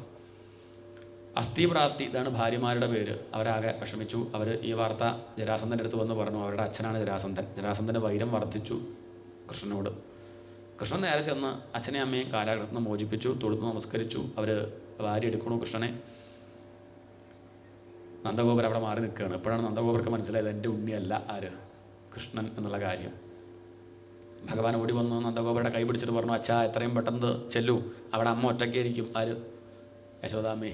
ഈ വാർത്തയൊക്കെ അറിയുമ്പോൾ അമ്മയ്ക്ക് ആദ്യം ഒരു സങ്കടമൊക്കെ ഉണ്ടാവും. അച്ഛൻ വേണം സമാധാനിപ്പിക്കാൻ. നന്ദഗോപർ പറഞ്ഞു, അവളെ ഞാൻ സമാധാനിപ്പിക്കാം, എൻ്റെ കാര്യം എന്നെ ആരാ സമാധാനിപ്പിക്കുക? ഇങ്ങോട്ട് വരുമ്പോഴുള്ള സന്തോഷമൊന്നും പോകുമ്പോൾ നന്ദഗോപർക്ക് ഉണ്ടായിരുന്നില്ല എന്നുള്ളത് സൂചിപ്പിച്ചു. ഗോപന്മാരൊക്കെ തിരിച്ചു പോകുന്നു. ഭഗവാൻ ഉഗ്രസേനനെ ജയിലിൽ നിന്ന് മോചിപ്പിക്കുന്നു. കംസൻ്റെ അച്ഛനാണ്, തൻ്റെ മുത്തച്ഛനാണ്, മോചിപ്പിച്ചു. അദ്ദേഹത്തെ പിടിച്ച് സിംഹാസനത്തിൽ ഇരുത്തുകയാണ്. അദ്ദേഹം പറഞ്ഞു, വേണ്ട, അതിനൊന്നുള്ള പ്രാപ്തി എനിക്കില്ല. മകനെ തന്നെ നേരെ നോക്കാൻ വയ്യ. ഞങ്ങളുടെ ആളെ ഞാൻ രാജ്യം ഭരിച്ചാൽ നേരെയാവില്ല, അതൊക്കെ ചെറുപ്പക്കാർ ഭരിച്ചാൽ മതി എന്ന് പറഞ്ഞെങ്കിലും ഭഗവാൻ പറഞ്ഞത് പറ്റില്ല. അതൊക്കെ പ്രായമുള്ളവർ ഇരിക്കുക, അതിന് വേണ്ടതൊക്കെ ഞങ്ങൾ ചെയ്തോളാം, ഞങ്ങളോട് പറഞ്ഞെന്നാൽ മതി എന്ന് പറഞ്ഞ് അദ്ദേഹത്തെ പിടിച്ചിരുത്തുന്നു. കിരീടം ഭഗവാൻ തന്നെ വെച്ചു കൊടുക്കുന്നു. ഭഗവാന്റെ നോട്ടമാകുന്ന ടോണിക്ക് കുടിച്ചിട്ട് 125 വയസ്സുള്ള അദ്ദേഹം 25 വയസ്സ് ചെറുപ്പക്കാരനായിട്ട് മാറി. പിന്നെ അദ്ദേഹമാണ് കാര്യങ്ങളൊക്കെ, സിംഹാസനത്തിൽ ഇരിക്കുന്നത് അദ്ദേഹമാണ്, കാര്യങ്ങളൊക്കെ ചെയ്യുന്നത് ഭഗവാൻ തന്നെ. അച്ഛനമ്മമാരെ ആലോചിച്ചു, ഇപ്പം കൃഷ്ണൻ്റെ പഠിപ്പൊന്നും കഴിഞ്ഞിട്ടില്ല, ഇനിയിപ്പോൾ എന്ത് വേണം? ഉപനയനം. ഗുരുകുലത്തിൽ പോയിട്ട് ശാസ്ത്രം പഠിക്കണ്ടേ? അടുത്ത് തന്നെ സാന്ദീപനി ഗുരുകുലമുണ്ട്, അവിടേക്ക് പറഞ്ഞയച്ചു. അവിടെ വെച്ചൊരു കൂട്ടുകാരനെ കിട്ടിയതാണ് സുധാമാവ്, ഒരു ബ്രാഹ്മണൻ. അദ്ദേഹത്തിൻ്റെ പഠിപ്പൊക്കെ എന്നോ കഴിഞ്ഞതാ. എന്നാലും ഗുരുനാഥന് ദക്ഷിണ കൊടുക്കാണ്ട് വിദ്യ പൂർത്തിയാവില്ലല്ലോ. അതുകൊണ്ട് അദ്ദേഹത്തിൻ്റെ കയ്യിൽ കാശുമില്ല. അദ്ദേഹം അങ്ങനെ സഹായിച്ചു കൊണ്ട് കഴിയുകയാണ്. ഗുരുനാഥൻ ലീവാകുമ്പോൾ ക്ലാസ് എടുത്തുകൊണ്ട് അവിടെയുള്ളൊക്കെ അദ്ദേഹം നല്ല പഠിപ്പുണ്ടേ, അത്യാവശ്യമൊക്കെ ആയിട്ടുണ്ട്. അപ്പോൾ അങ്ങനെ ഗുരുനാഥൻ ഒരു സഹായം കൊണ്ട് അവിടെ അങ്ങനെ ഇരിക്കുകയാണ്. അവിടേക്കാണ് ഇപ്പോൾ കൃഷ്ണനും രാമനും എത്തി. രാജാവിൻ്റെ മക്കളെന്ന് കണ്ടപ്പോൾ അദ്ദേഹം ഇനി മാറിയിരുന്നു. ഇനിയിപ്പോൾ താനൊരു ദരിദ്രനല്ലേ, ഇപ്പം വലിയ വിഷമം വേണ്ട. പക്ഷേ കൃഷ്ണനും രാമനും നടുക്കിരുത്തും. ആരെ? എന്താ സുധാമാവേ, തനിക്കെന്താ, തന്നോട് ഞാൻ ദേഷ്യമുണ്ടെന്ന് പറഞ്ഞു, താൻ ഞങ്ങളെ കാണുമ്പോൾ അങ്ങനെ മാറി നടക്കണു എന്നൊക്കെ പറഞ്ഞ് നടുക്കിരുത്തും. അതാണ് ബന്ധം. അധിക ദിവസമൊന്നും ഉണ്ടായില്ല, 64 ദിവസമേ ഉണ്ടായുള്ളൂ. പക്ഷേ 64 ദിവസങ്ങളെ കൊണ്ട് 64 കലകളും ആര് പഠിച്ചു? ഭഗവാൻ പഠിച്ചു. പഠിച്ചു എന്ന് പറഞ്ഞാൽ ശരിയാവോ? സാന്ദീപനി പഠിച്ചതൊക്കെ ശരിയല്ലേ നോക്കി, അല്ലാതെ ഭഗവാനിപ്പോൾ എന്ത് പഠിക്കാനാ? സാന്ദീപനിക്ക് വലിയ സന്തോഷമായി. താൻ പഠിച്ച കലകളൊക്കെ ഭഗവാന്റെ മുന്നിൽ അവതരിപ്പിക്കാനുള്ളൊരു അവസരം കിട്ടിയില്ലേ. അദ്ദേഹം താൻ പഠിച്ചതൊക്കെ ചൊല്ലി കേൾപ്പിച്ചു. ഭഗവാൻ അതൊക്കെ മൂളി കേട്ടു. അത് ശരിയാ, അത് തന്നെ. അത് ആർക്കെ സർട്ടിഫിക്കറ്റ് കൊടുത്തുള്ളത് ഇഷ്ടമല്ല. ഏതായാലും പഠിപ്പ് കഴിഞ്ഞു. 64 ദിവസങ്ങളെ കൊണ്ട് പഠിപ്പൊക്കെ കഴിഞ്ഞു. ഗുരുനാഥ, അങ്ങേക്ക് ഞാൻ ദക്ഷിണയായിട്ട് എന്താ തരണ്ടു ചോദിച്ചു. ഗുരുനാഥൻ പറഞ്ഞു, അങ്ങനെ ഒന്നും ആവശ്യമില്ല. നിങ്ങളെപ്പോലുള്ളവരെ പഠിപ്പിക്കാൻ പറ്റാനുള്ളത് അതന്നെയല്ലേ വലിയ ഭാഗ്യം. പഠിക്കണമെന്ന് മനസ്സുള്ള കുറച്ച് പേരല്ലേ വിദ്വാൻമാരെ, അറിവ് വേണമെന്ന് ആഗ്രഹിച്ച് വരുന്നവരെ. ഇതങ്ങനെയൊന്നുമല്ല, ഇത് പരബ്രഹ്മം. അവരെ പഠിപ്പിക്കുക. പേരിനാണെങ്കിലും മാഷ് എന്നുള്ള പേരില്ലേ ഭഗവാനെ പഠിപ്പിച്ചതാരാ എന്ന് ചോദിച്ചാൽ എന്താ ഉത്തരം പറയാം? സാന്ദീപനി എന്ന് പറയില്ലേ? അത് മതി, ഇതിലപ്പുറമൊന്നും ആവശ്യമില്ല. അങ്ങനെയല്ല, എന്തെങ്കിലും തരണമെന്ന് വിചാരിക്കുന്നുണ്ട്, എന്താ ദക്ഷിണ വേണ്ടതെന്ന് വെച്ചാൽ അങ്ങ് പറഞ്ഞാൽ മതി എന്ന് പറഞ്ഞ സമയത്ത് അദ്ദേഹം, എനിക്കൊരാഗ്രഹമില്ല, അങ്ങ് അങ്ങയുടെ പത്നിയോട് ചോദിക്കൂ, അമ്മയോട് ചോദിച്ചു നോക്കുമെന്ന് പറഞ്ഞു. അങ്ങനെ അദ്ദേഹം തൻ്റെ ഭാര്യയോട് ചോദിച്ചു, എന്താ നിനക്ക് എന്തെങ്കിലും ആഗ്രഹം ഉണ്ടോ ചോദിച്ചു. അവൾ പറഞ്ഞു, എന്താ ആഗ്രഹം? എൻ്റെ ആഗ്രഹം അങ്ങേക്ക് അറിയില്ലേ? എന്ത്? നമ്മളെ മരിച്ചുപോയ ഉണ്ണി. നല്ല കഥയായി, ഇനിയിപ്പോൾ അത് ഞാൻ പോയി ചോദിക്കുക, മരിച്ചുപോയ ഉണ്ണി കിട്ടുമെന്ന്. അദ്ദേഹം തിരിച്ചു വന്നു, ഒന്നും വേണ്ട എന്തായാലും. അല്ല, എന്താ ഗുരുപത്നി എന്താ പറഞ്ഞത്? ഒന്നുമില്ല, അങ്ങനെയല്ല പറഞ്ഞോളൂ. അതൊന്നും നടക്കണ കാര്യമല്ല. അവക്കെന്താ വെച്ചാൽ പണ്ട് ഒരു ഉണ്ണി മരിച്ചുപോയി, ഞങ്ങളുടെ പ്രഭാസത്തിൽ മുങ്ങിപ്പോയതാ. അവൾക്ക് മോഹം ആ ഉണ്ണിയെ കാണണം. ഇതൊക്കെ ഇപ്പം നടക്കണ കാര്യമാണ്. ഭഗവാൻ അവിടെ നിന്ന് കണ്ട് പോയി. എങ്ങോട്ട്? യമധർമ്മൻ്റെ അടുത്തേക്ക് പോയി. ഇന്ന് വരെ അങ്ങനെ ഉണ്ടായിട്ടില്ല. ഇത് തൻ്റെ ഗുരുനാഥൻ പറയുമ്പോൾ പിന്നെ സാധിപ്പിക്കട്ടെ എന്ന് കരുതി ഭഗവാൻ അങ്ങോട്ട് യമധർമ്മൻ്റെ അടുത്ത് പോയി അദ്ദേഹത്തോട് പറഞ്ഞു, അതെ എൻ്റെ ഗുരുനാഥൻ്റെ പുത്രൻ വിടണ്ട, ആ ഫയൽ അങ്ങോട്ട് എടുക്കൂ. ആ ഫയൽ അങ്ങോട്ട് കാണിച്ചു കൊടുത്തു. അതിൽ ഗുരുനാഥൻ്റെ പുത്രൻ്റെ പേരുണ്ട്, വിടണ്ട ആൾ. അതിൻ്റെ ചുറ്റും ആ പച്ചമഷ കൊണ്ടൊരു വട്ടം വരച്ചു. ഇവിടെ റിസീവ്ഡ് ഒരു ഒപ്പിട്ട് അങ്ങോട്ട് കൊടുത്തു. ഇങ്ങോട്ട് പോരട്ടെ. ആ ഉണ്ണി അങ്ങോട്ട് കൊടുത്തു യമധർമ്മൻ. ഭഗവാനെ ശമ്പളം കൊടുക്കണത് ആർക്ക്? യമധർമ്മന് തരില്ല. നമ്മളൊന്നും ചോദിച്ചാൽ തരില്ലേ? പുറപ്പെട്ട് പോകണ്ട, അതൊന്നുമില്ല. ഇത് ഭഗവാൻ ചോദിച്ചപ്പോൾ അതിന് ശേഷം അതിൻ്റെ മുമ്പും ഇങ്ങനെ ഒരു ഒപ്പും പച്ചമഷി അതിലില്ല. അതാണ് പ്രത്യേകത. ഭഗവാന്റെ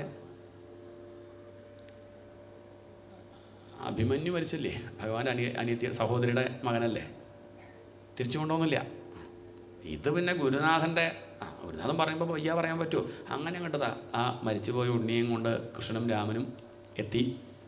ഗുരുനാഥ, ദാ അങ്ങ് പറഞ്ഞതുപോലെ ഞങ്ങളുടെ ദക്ഷിണ എന്ന് പറഞ്ഞ് കൊടുക്കാൻ നേരത്തെ ആരെ വിളിച്ചു? സുധാമാവേ. ആ ബ്രാഹ്മണനെ അങ്ങോട്ട് വിളിച്ചു. എവിടെ നിർത്തി? ഫോട്ടോ എടുക്കാറായപ്പോൾ സുധാമാവും ഉണ്ട്. ഇത് ഞങ്ങളുടെ 3 പേരുടെയും കൂടി ദക്ഷിണയാണ് എന്ന് പറഞ്ഞ് അദ്ദേഹത്തെ രക്ഷപ്പെടുത്തി അവിടുന്ന്. ഇതാണ് കൃഷ്ണൻ്റെ ആ ഒരു വാത്സല്യം. സുധാമാവിന് അത്ഭുതം എന്താ ചോദിച്ചാൽ, മരിച്ചുപോയ ഉണ്ണിയെ കൊണ്ടുവന്നൊന്നുമല്ല, തന്നെ ഇപ്പം എന്തിനെ വിളിച്ചു എന്നാണ്. അവിടെ വെള്ളം കോരണം, എന്നെ ഇങ്ങോട്ട് കൂട്ടിക്കൊണ്ടുവരേണ്ട വല്ല കാര്യമുണ്ടോ? ഇത് എൻ്റെ കൂടി എന്ന് പറഞ്ഞിട്ടല്ലേ കൊടുക്കണത്. അതാണ് അത്ഭുതം. സുധാമാവ് ഉറപ്പിച്ചു, ഇനി ഇദ്ദേഹത്തെ താൻ മറക്കില്ല. തൻ്റെ ഏറ്റവും വലിയ സമ്പത്ത് അത് ഈ ഭഗവാനാണ് തീരുമാനിച്ചു. ഇനി എന്താണ് ആ ഗുരുനാഥൻ അനുഗ്രഹിക്കേണ്ടത്? മരിച്ചുപോയ ഉണ്ണിയാണ് തിരിച്ചു തന്നത്.